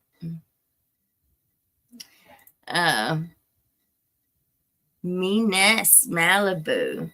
I saw that video on YouTube. Yeah, I think I saw a guy on YouTube that was showing the videos of her TikToks. So that it could have been the same one I saw, honey. It could have been. Butterfly.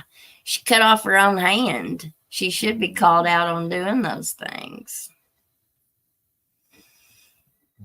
Well, it makes you feel good to be able to work and earn that paycheck. Man, that feels good. It does to me. I got addicted to walking across the stage, the graduation stage.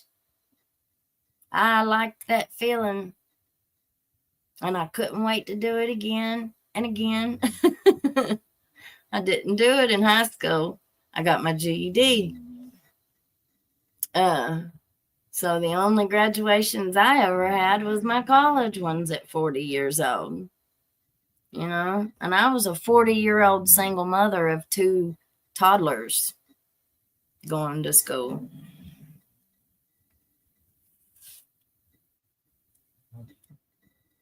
Kentucky, hun. It becomes a way of life. It really does. And I don't care how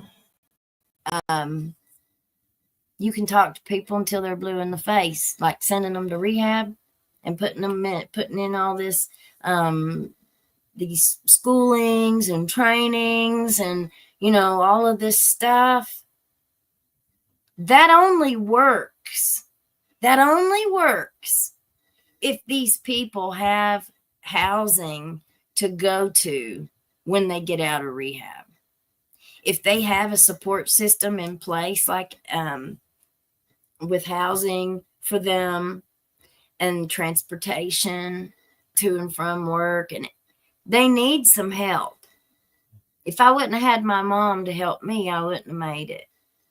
I needed her help for several years after I started treatment. I still needed the help. Like, I wasn't pretty well on my way until probably for several years after I started treatment.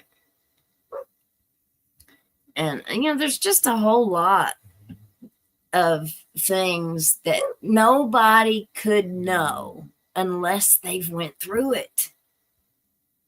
Like none of us could ever know the feeling of winning a trial as an attorney. We will never know what that feels like unless we go to law school, get our license, get in a courtroom and actually do it. Right? And then once you do it once, then you're going to say, okay, well, I learned not to do that. And that worked. So, it's called experience. And if you know that all these doctors have a major bias and a prejudice against something, and then here we are, we're going to give them all this money and let them come in and run this stuff.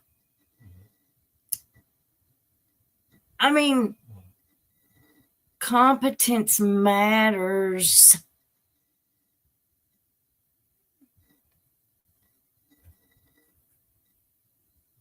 Hiring decisions matter.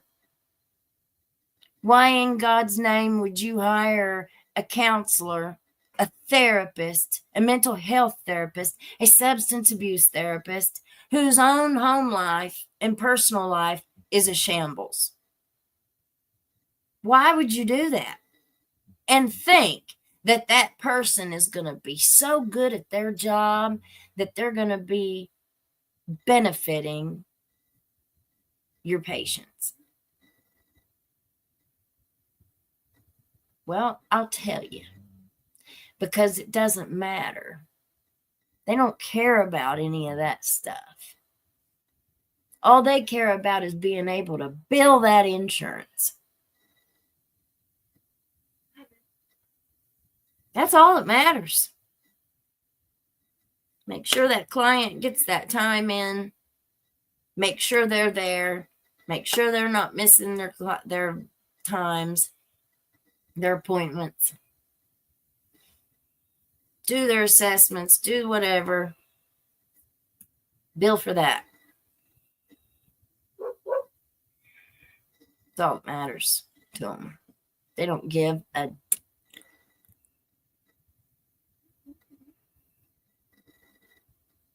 And I saw that from a completely different company.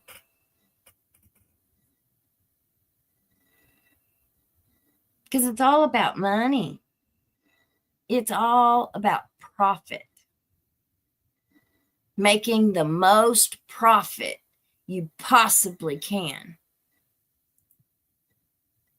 She could have set up a stand and let her kids sell pop and candy bars and bought a new house from the profit. Hey, lemonade stand, man. People used to do lemonade stands. It's just, it's just one of the things. One of the things.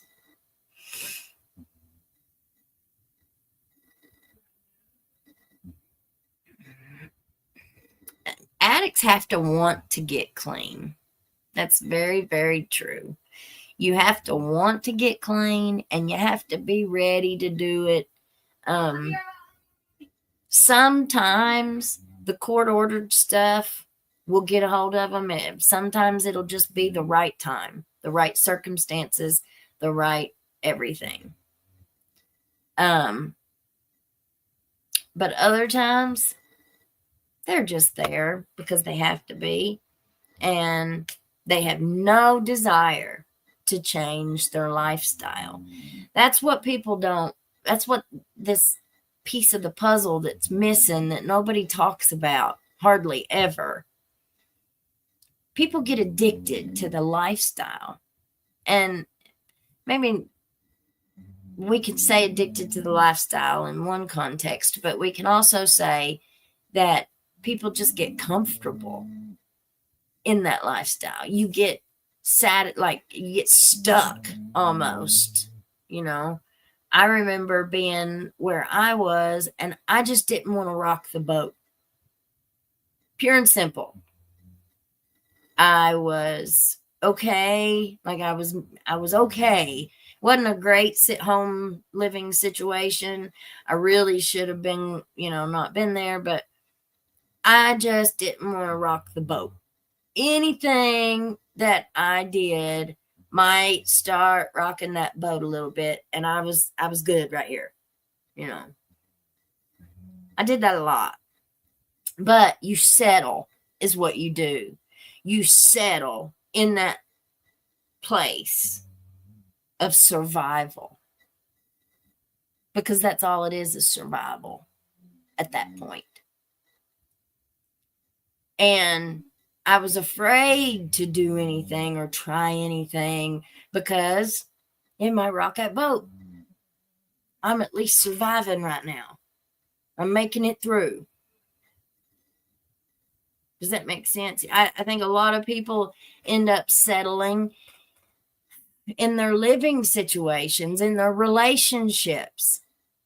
How many people are just stuck because they don't have a job? It's their spouse that has the job. They're the ones that control all the financing and the money to pay the bills.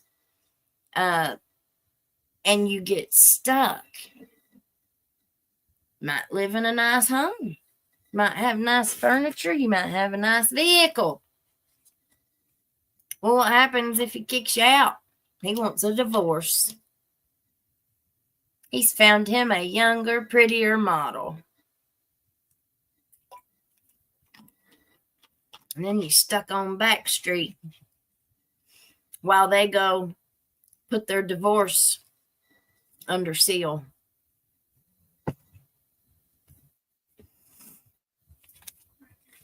So nobody knows what a creep they are. It happens. Dave, so many young people around here won't work. And if they do, some of them, now there's a whole lot of them, not just some of them, if they will work, a lot of times, now it used to be like this a whole lot more so than now. Now you just can't find nobody to work at all. At least back then, people would at least pretend they wanted to work. They go to work. But I can't tell you how many times they just came and scoped out mommy's house so they could come back and rob her later. And all she did was pay them for that working that day. But turned out we paid you to scope out the house and come back and get her. Because when people do that, they can find out if you got cameras. And if you do got cameras, where are they at? How do they come on? Are they motion detected? You got dogs? Like, people know. If you clean, it's if you get somebody to help clean, they're going to find your jewelry boxes. You know what I'm saying? It's just bad. Butterfly, you totally appreciate things more when you work for it. You take pride knowing you earned it the right way. I didn't appreciate stuff that I had not bought. I couldn't appreciate something that came free versus something that I worked 8 hours to make that money to pay for that. You just want to take care of it a little bit better. You take care of those things that you earned yourself because you don't want to go buy it again. Are there any good after treatment places in Kentucky now? I don't know. I do not know. Elizabeth needs to be over a treatment center. Nobody had listened to me. They all, well, yesterday, somebody said they didn't think my elevator went all the way to the top.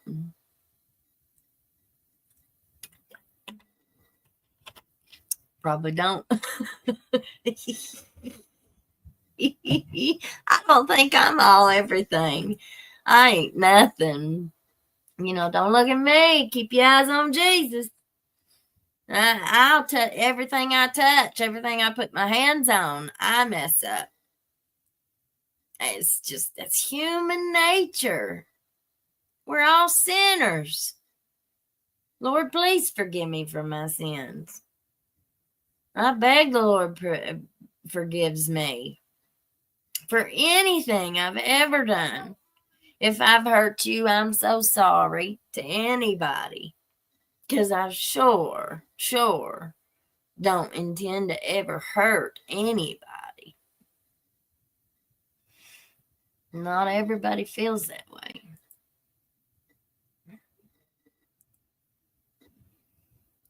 Somebody that can't relate, and can't offer the help our people need and deserve. No, because what are they doing it for? This is what they're doing it for. They ain't doing it for nothing else. If they were, this whole thing would have been done completely different.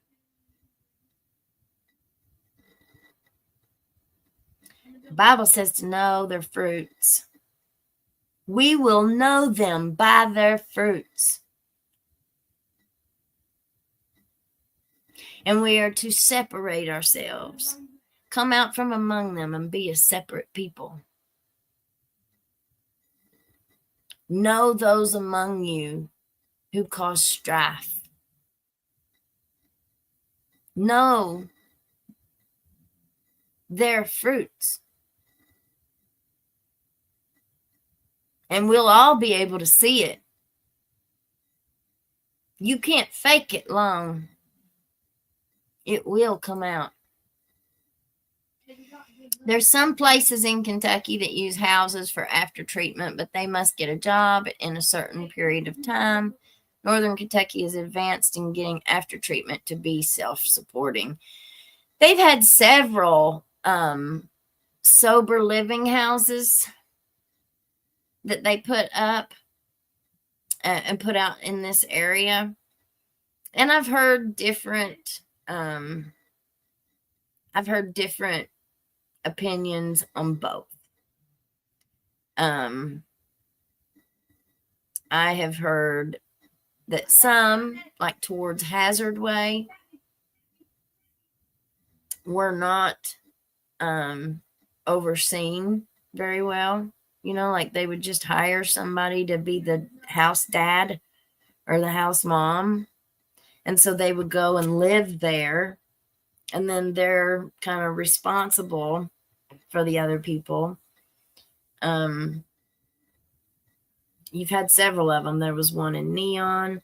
There was a couple in Neon, actually. There was one up by the baseball field, and then there was another one down in town.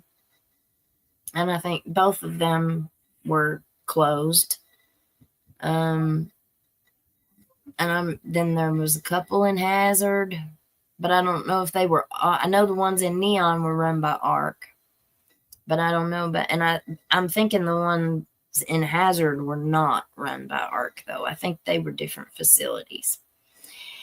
And we saw in the paper that MCHC and Heal and all of them, that bunch, the breeding bunch, had bought part of the old high school, I think is what they said, down in Whitesburg.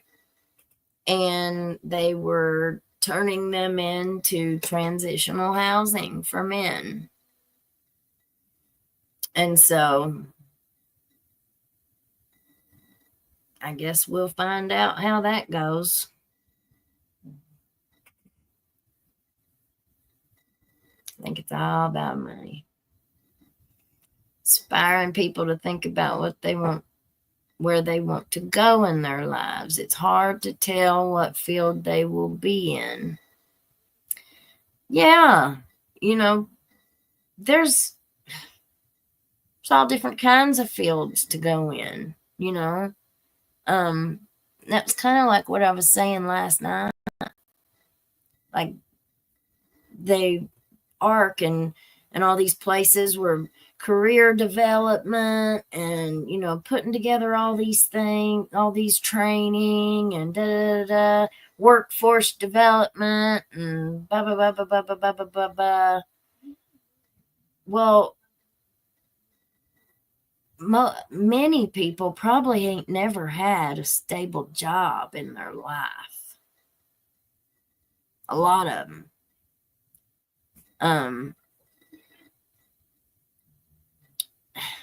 I don't know. 30 days is just not enough time for somebody to completely change that lifestyle and your way of life.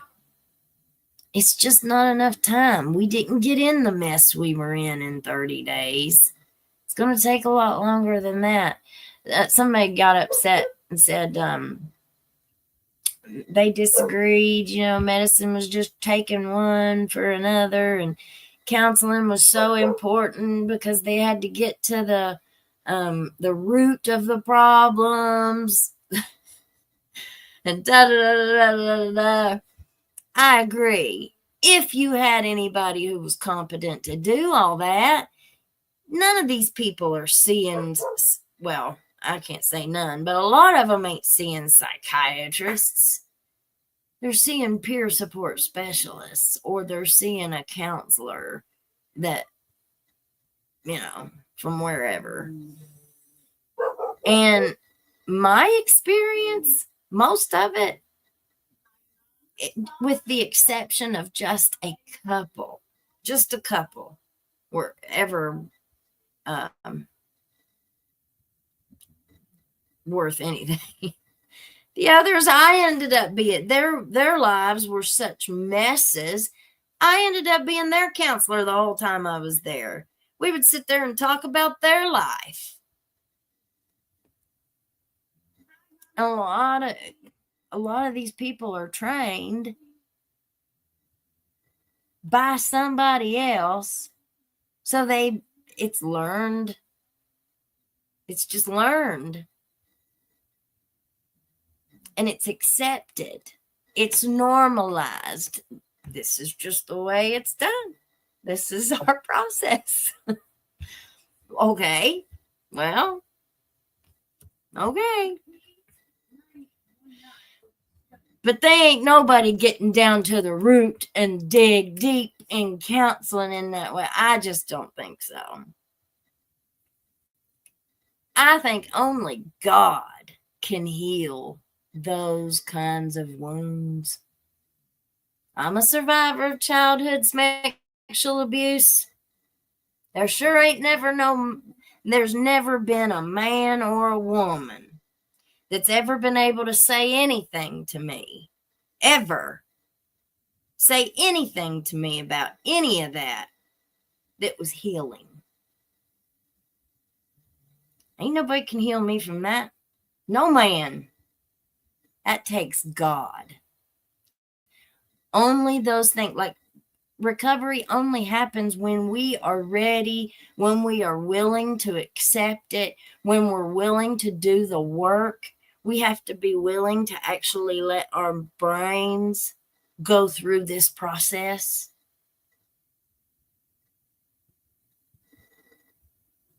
But yeah, buddy, my elevator don't go all the way to the top.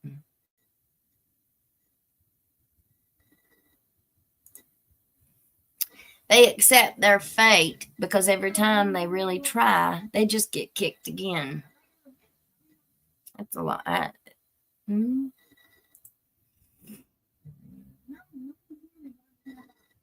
ARC doesn't give long-term treatment with proper ways to get people independent. Because that's the goal, right? That is the goal, or at least it should be. Get people functional. We want them to be able to be productive members of society. We want them to be able to keep a roof over their own heads, pay their own electric bills, you know, take care of their own kids, buy their own food or grow it. Why aren't we teaching more people about growing a garden? We have a really great farmers market and stuff in Whitesburg, though. And we have a whole lot of people, community members that take part in that kind of stuff. June, little niece had teeth removed. She said her grandmother and mom fought over her pain meds on the way home. That's sad. But I believe it. I believe it. Terry, the doctor was probably still doing snow.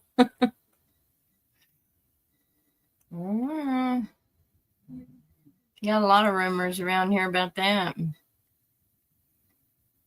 Different people, though. So much for being encouraging to patients. To be honest, most of us have done lots of stuff 30 plus years ago. Yeah, and it's changed. Yeah. Dave, that podcast that I put on there ended up being blocked. So I just went ahead and deleted it from last night. I usually stick with news stories, so you don't have to deal with that, but that was my bad. I was a little distracted last night, and I grabbed one that ended up being blocked. I thought it would be okay because it was a CBS thing, but I guess where it was a podcast, it was not a good choice. So, but that's all right.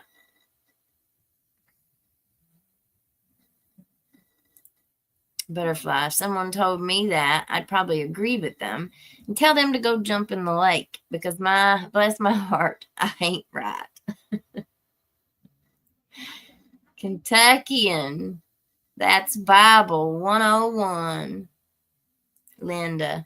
Your elevator goes to the top and then some. Thank you, Miss Linda.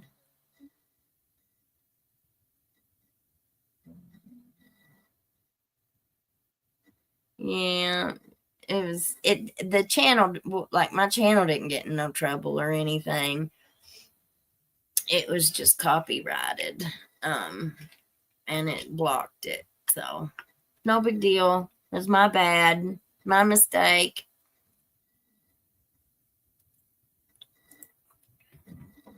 I used to do jail ministry with the women in Pike County. And all was good until the program got involved. I'm telling you, people they don't want to believe it. Either that or they're benefiting from the system in some way. That's why all this stuff with these judges and these courts. Like I said, my girlfriend, she got sentenced 2 years in drug court. 2 years drug court. Kept her 4 years. How is that legal? Like, how is that even right? And she never failed a drug test the whole time. She never has relapsed. It's so much gets away. So many people get away with stuff. These cases. Once something's through the court system, I guess the only way anything could ever be done about it is to have an attorney then file an appeal. Well, who's going to be filing that appeal against this bunch? You can't even get an attorney to talk to you if you're going up against one of them. They're like, yes, honey. They like, yes. And they will tell lies on you. Show, let's see it. If you accuse somebody of something, you're supposed to show what they did, right? Well, show us. Show us. Where's your proof of what you're saying?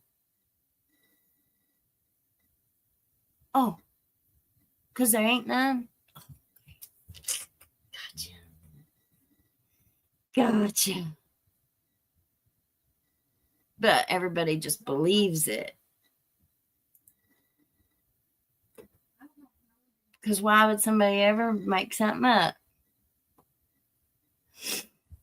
How is the threat of flooding with all the recent heavy rains? Please be safe. I'm not really sure about here. It's not flooding here where I'm at, and I've not really seen any locally, but I've seen a whole lot online away from here.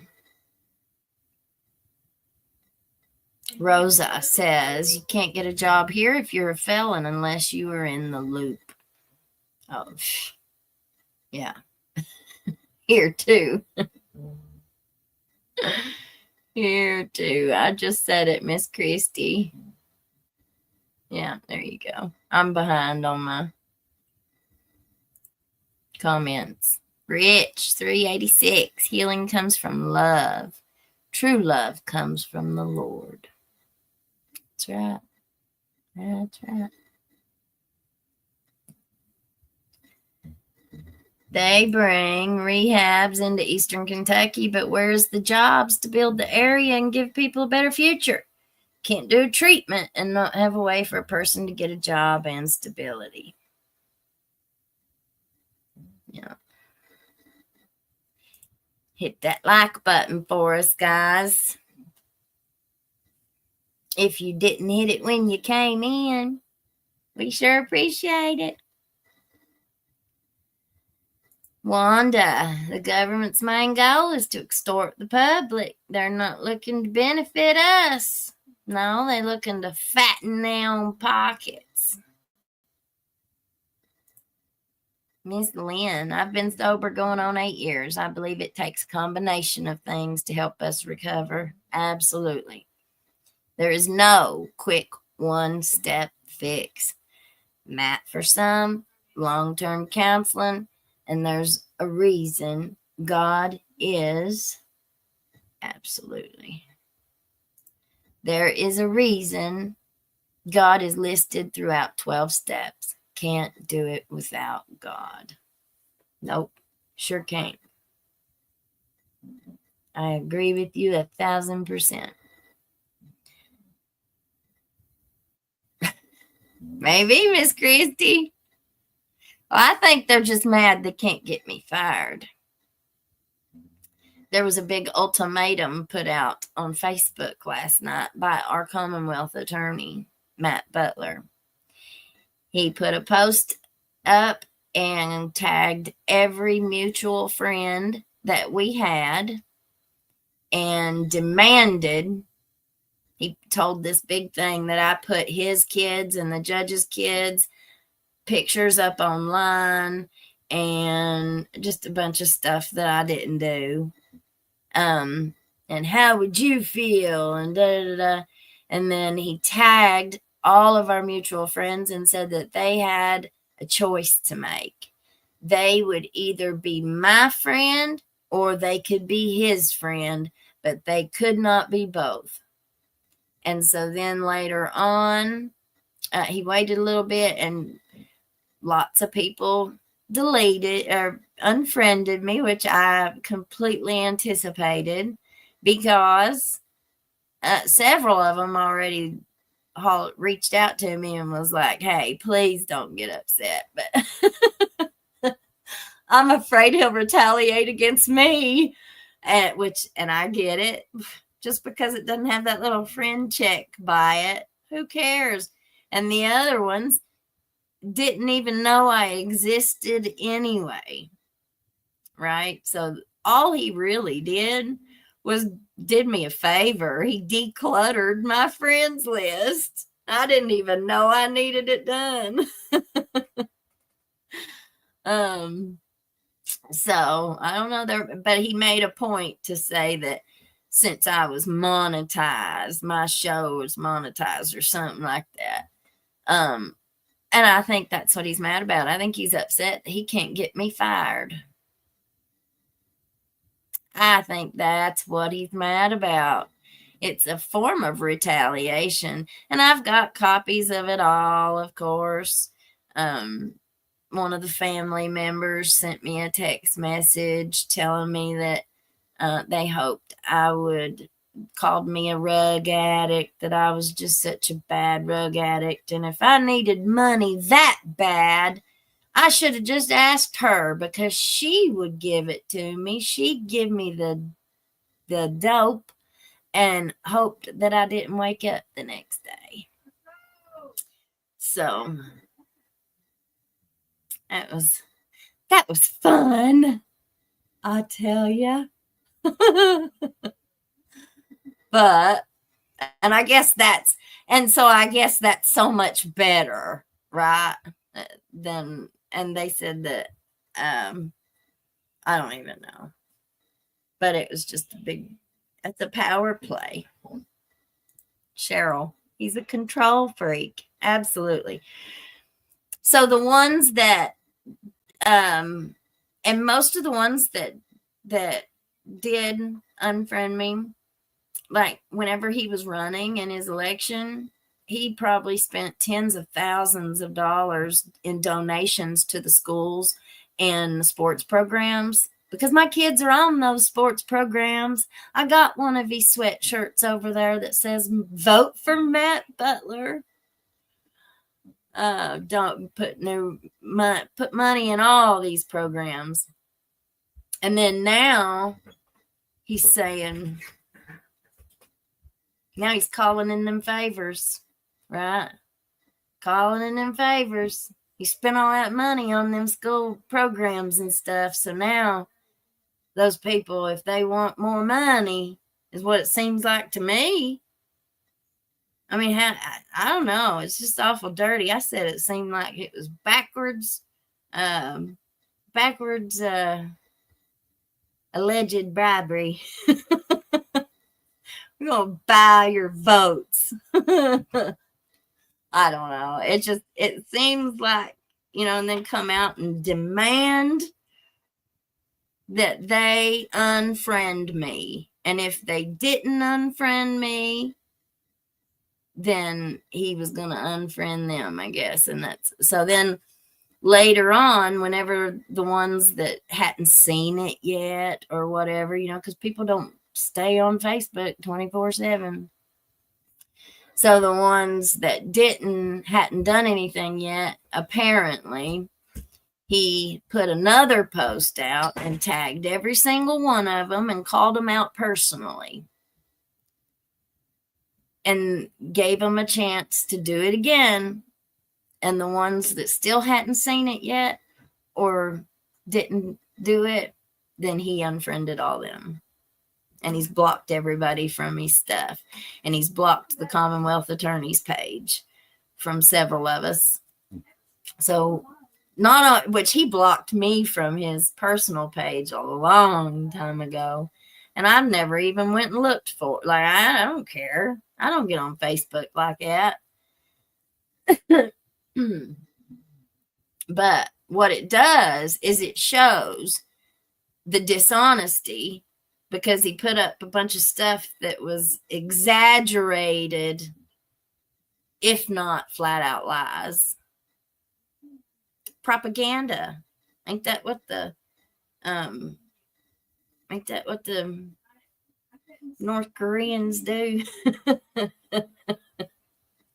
Propaganda.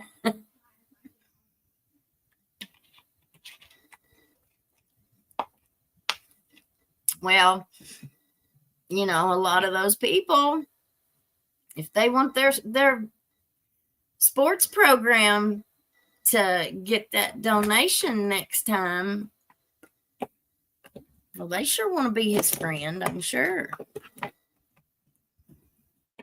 all right. I'm telling you, none of them even knew who I was anyway. And if they did know who I was, they weren't talking to me. They were not my friend. So, listen, God will take what the devil means for evil, and he will turn it around for our good.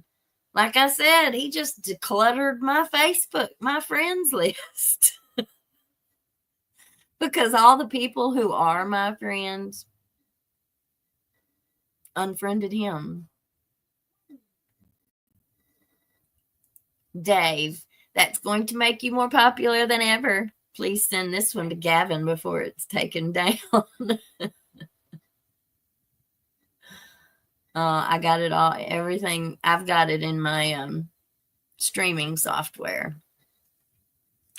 So that's okay. Lynn Foley. Seems like he's trying to intimidate people. Is that legal for him to use his office like that?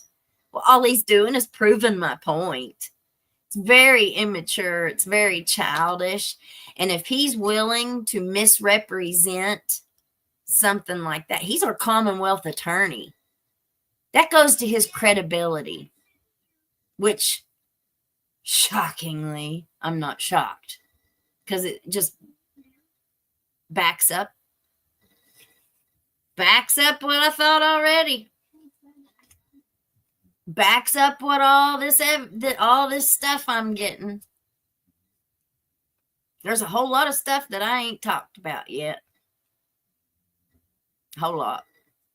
Just ain't time. It ain't been time yet.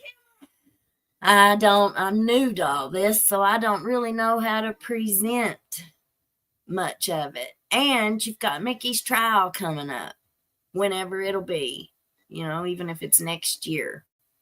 There's still a trial, and I don't know what people are going to do. I don't know what the lawyers are going to do. I don't know. I don't know. It doesn't have nothing to do with me, of course. But, I don't know what, I just don't know. It's a very awkward place to be in. I just don't quite know what to do with everything. So, I've just been praying. I'm praying. I sure ain't no perfect Christian, and I don't pretend to be. My righteousness is as filthy rags. There ain't none of us good. No, not one. And every one of us that look in the mirror and think we're just such big shots, watch out. Because the pride go before the fall.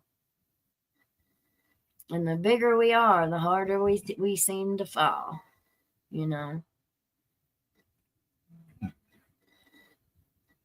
Wanda. Well, that's cruel. Just goes to show you how corrupt they are. Sure does.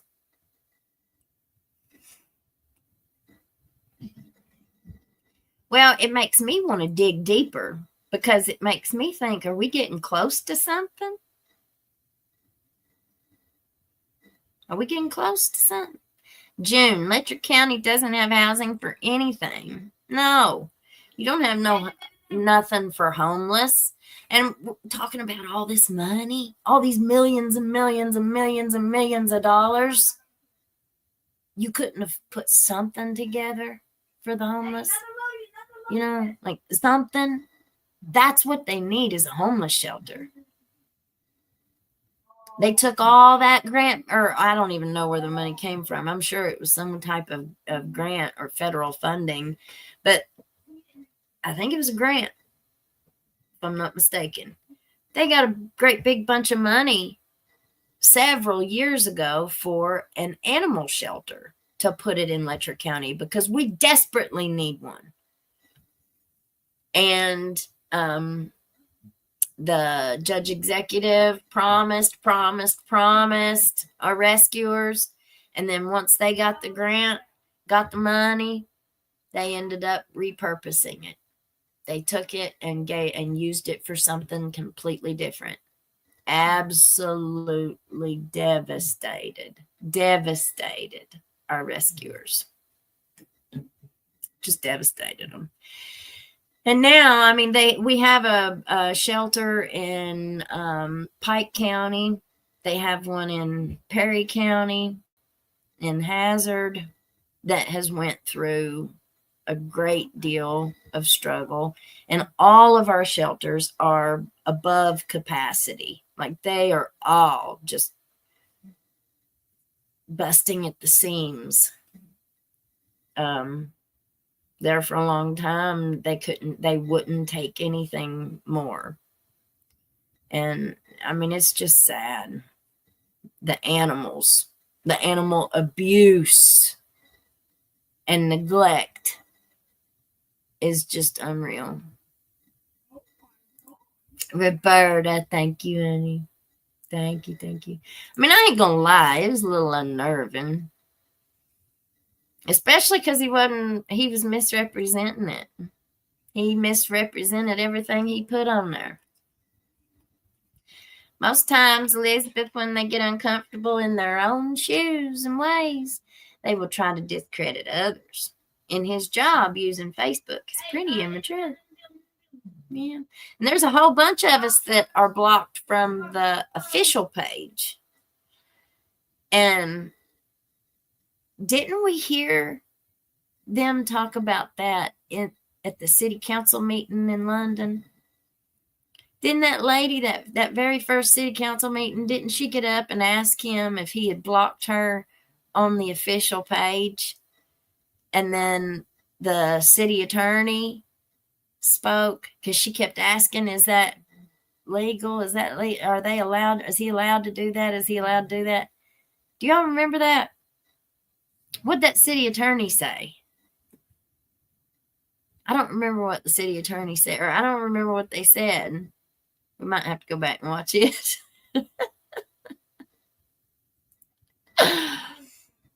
You knew it would happen sooner or later, yes. Hey, honey, I'm built hillbilly tough. I'll share another little tidbit. What it reminded me of, after my dad passed away, I finally, it took his death, like it took him dying, it took his death for, it seems like the scales were lifted off my eyes at that time. And I was finally able to see that he was just a human being. I had him up on superhero status, you know, and it was, he could do no wrong, and it was all me. It was all my fault, you know, because he was a hero, and he was this, and he was that, and it had to just all be my fault. And lots of us do end up doing that. We take that failure on ourselves, their flaws, their failures. We will accept those and take those on ourselves and punish ourselves, you know, or at least I did. But after he passed away, I was finally able to see him for what he was. And it had not been my fault. None. It was all him. He just wasn't perfect. He wasn't capable of being what I needed him to be. Plus, he had a lot of perversion in his life. He had a whole lot of perversion. You know, married his third wife, was like 35 years his junior, butt cheeks hanging out the bottom of her shorts, you know. And him 50-year-old. But, you know, that's what they like. That's what he liked. Was not, they were not modest about their Smex life. We lived in a little duplex, so you could hear them every time. I mean, it just was, it wasn't just him, you know, his wife was just as bad. And after he passed away, I was just like, you know,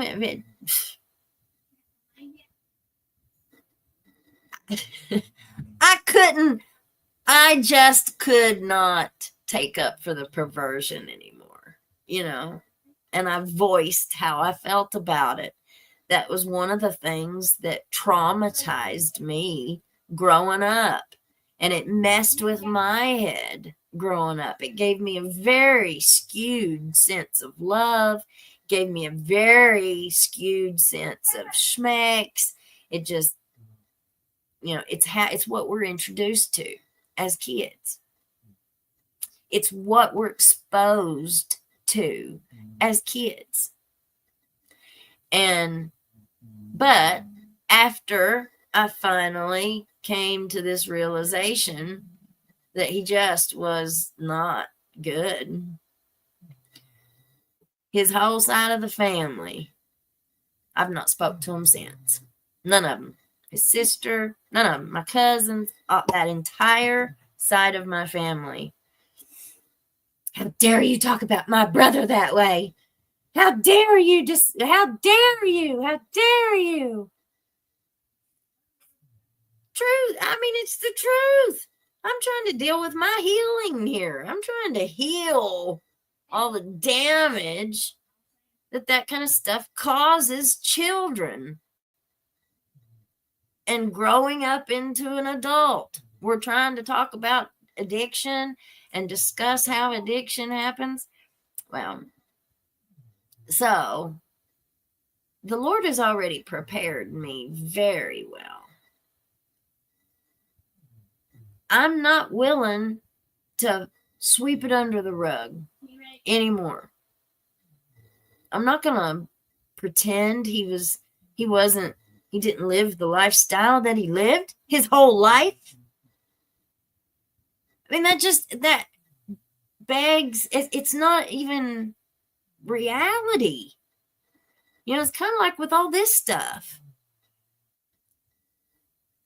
So, because somebody passed away, does that mean that if there were any kinds of crimes or something that was going on, does that mean don't you investigate him? Don't you talk about him up?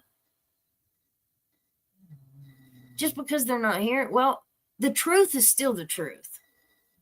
You know? I don't know. It just seems like with Ben Fields. So does that mean like we can't say, like they don't want us to say what it was? I don't know. It's just ridiculous. If you don't back up their narrative that doesn't seem to be true, then they just cut you out and they don't want to talk to you no more.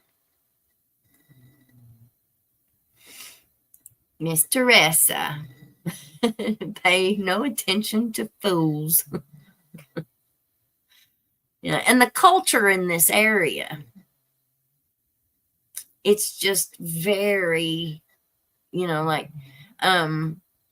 one of the higher ups down there, like every female that he has been with, that's been his girlfriend or his significant other or whatever. I mean, she might as well be on Hustler or Playboy magazine or something like that. There's a type that people tend to like.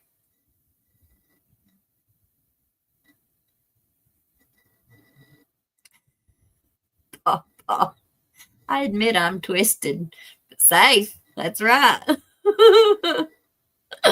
You are speaking the truth. Seems crazy he would make these friend demands. If you have to demand friendship, it ain't a friendship. I know. But they just can't help themselves. They got to prove me right. What a lot of people don't understand, because they don't know the Bible, is when you start attacking God's people, you're going to lose. That's right, Penny.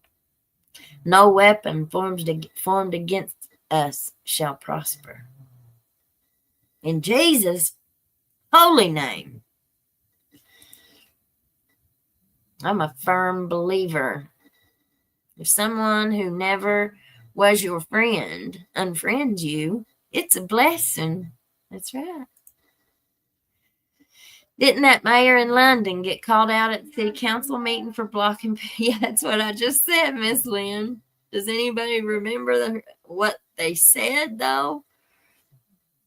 I thought that the city attorney answered her when she said if that was okay. But we'll see. How old is he? 12? I told you, I got more coming. I got more to come. It's just not time yet.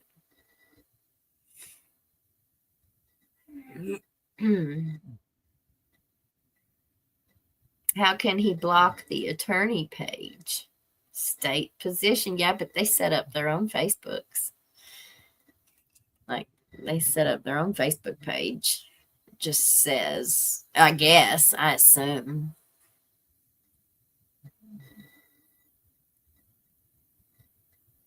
But you better believe he controls it. Okay, though. I promise. It just shows a pattern, you know. It shows a pattern. And if it was really pretty stupid, if you ask me. Really pretty stupid, but what do I know?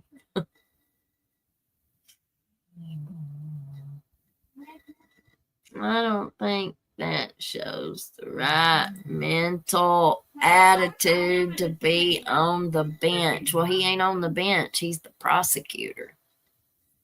But that goes, it just shows like his credibility. You know, if you're going to put something up there that's very exaggerated, and after all this stuff, like after all of our shows, after what we talk on here 3 hours a day, 2 hours a day, out of everything that we've covered, that's what sets you off. You say I'm coming after your kids when that ain't true. It just, and you're the prosecutor who's supposed to be prosecuting defendants. And if your credibility is shown to be like this now, anybody who watches my show knows that ain't true.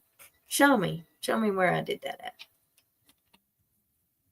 Show me where I ever put pictures of your kids up on the internet. Because I don't think you're going to find it.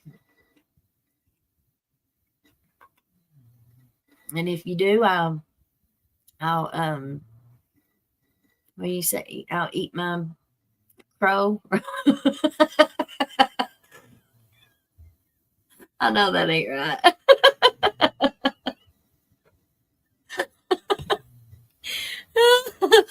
But I'd be shocked. I'd sure be shocked. And I'd apologize. And I'd take it down. Eat my words. Is that it, Marnie? I'll get a good kick out of it anyway. Oh, this is a very small fishbowl we live in here. Slings and arrows. Yeah. All right, guys, hit that like button for me if you don't care. Miss Teresa, I'm sorry. It's been a while. I like you and what you're doing. Pay no attention to fools. I already put that in up there. We'll say it again. All right, guys. Well, I will see you tomorrow. I've still got a whole lot of stuff I need to put together. I got a new video from the day of the pew pew. It shows a little crazy action down there in the street. So we're going to look at that tomorrow. And you all have a great rest of your evening. Yes, please keep Mommy in prayer. And yesterday, somebody sent me an email or a message, and they were telling me about their family in the hospital who desperately needed prayer. And I went to try and find it so I could read it. And I couldn't find it in time before we went on. So if you will keep, but God knows who they are. God knows who they are. God knows the circumstances. He knows the situation. So please keep them in prayer. All of us in prayer. Please keep Mama Duck in prayer. She's been going through a time, and so she needs some prayer. Jessica, we've been missing our wonderful friend Jessica, and so keep her in your prayers, and she'll be back. They'll all be back. They're just going through something right now. And we'll see you tomorrow, okay? All right. Stay warm. Stay blessed. Peace out, Girl Scout. or Boy Scout. Bye. You can't hide from hillbilly crime. You can't hide from hillbilly crime. You can't hide from hillbilly crime. You may not know that there's a crew in town. The head hillbillies are making their rounds. Small town whispers loud and clear. The sheriff shot the judge in his chambers chair. Sheriff got a secret he won't keep. Judge shot dead in his disbelief. A lot of people have some stories to tell. Dark pass away, get the sound of a shotgun shell. All the secrets spill on down. Voices loud in this old town. From the courthouse to the ground. Rumors fly and they can't be bound. Neighbors hide behind their blinds. Whisper tales of troubled minds. Skeletons covering the mountainside. A treacherous reality in the pines. Winter reveals the hidden lies. Moonlight couldn't mask the cries. Shadows caught in sunlit skies.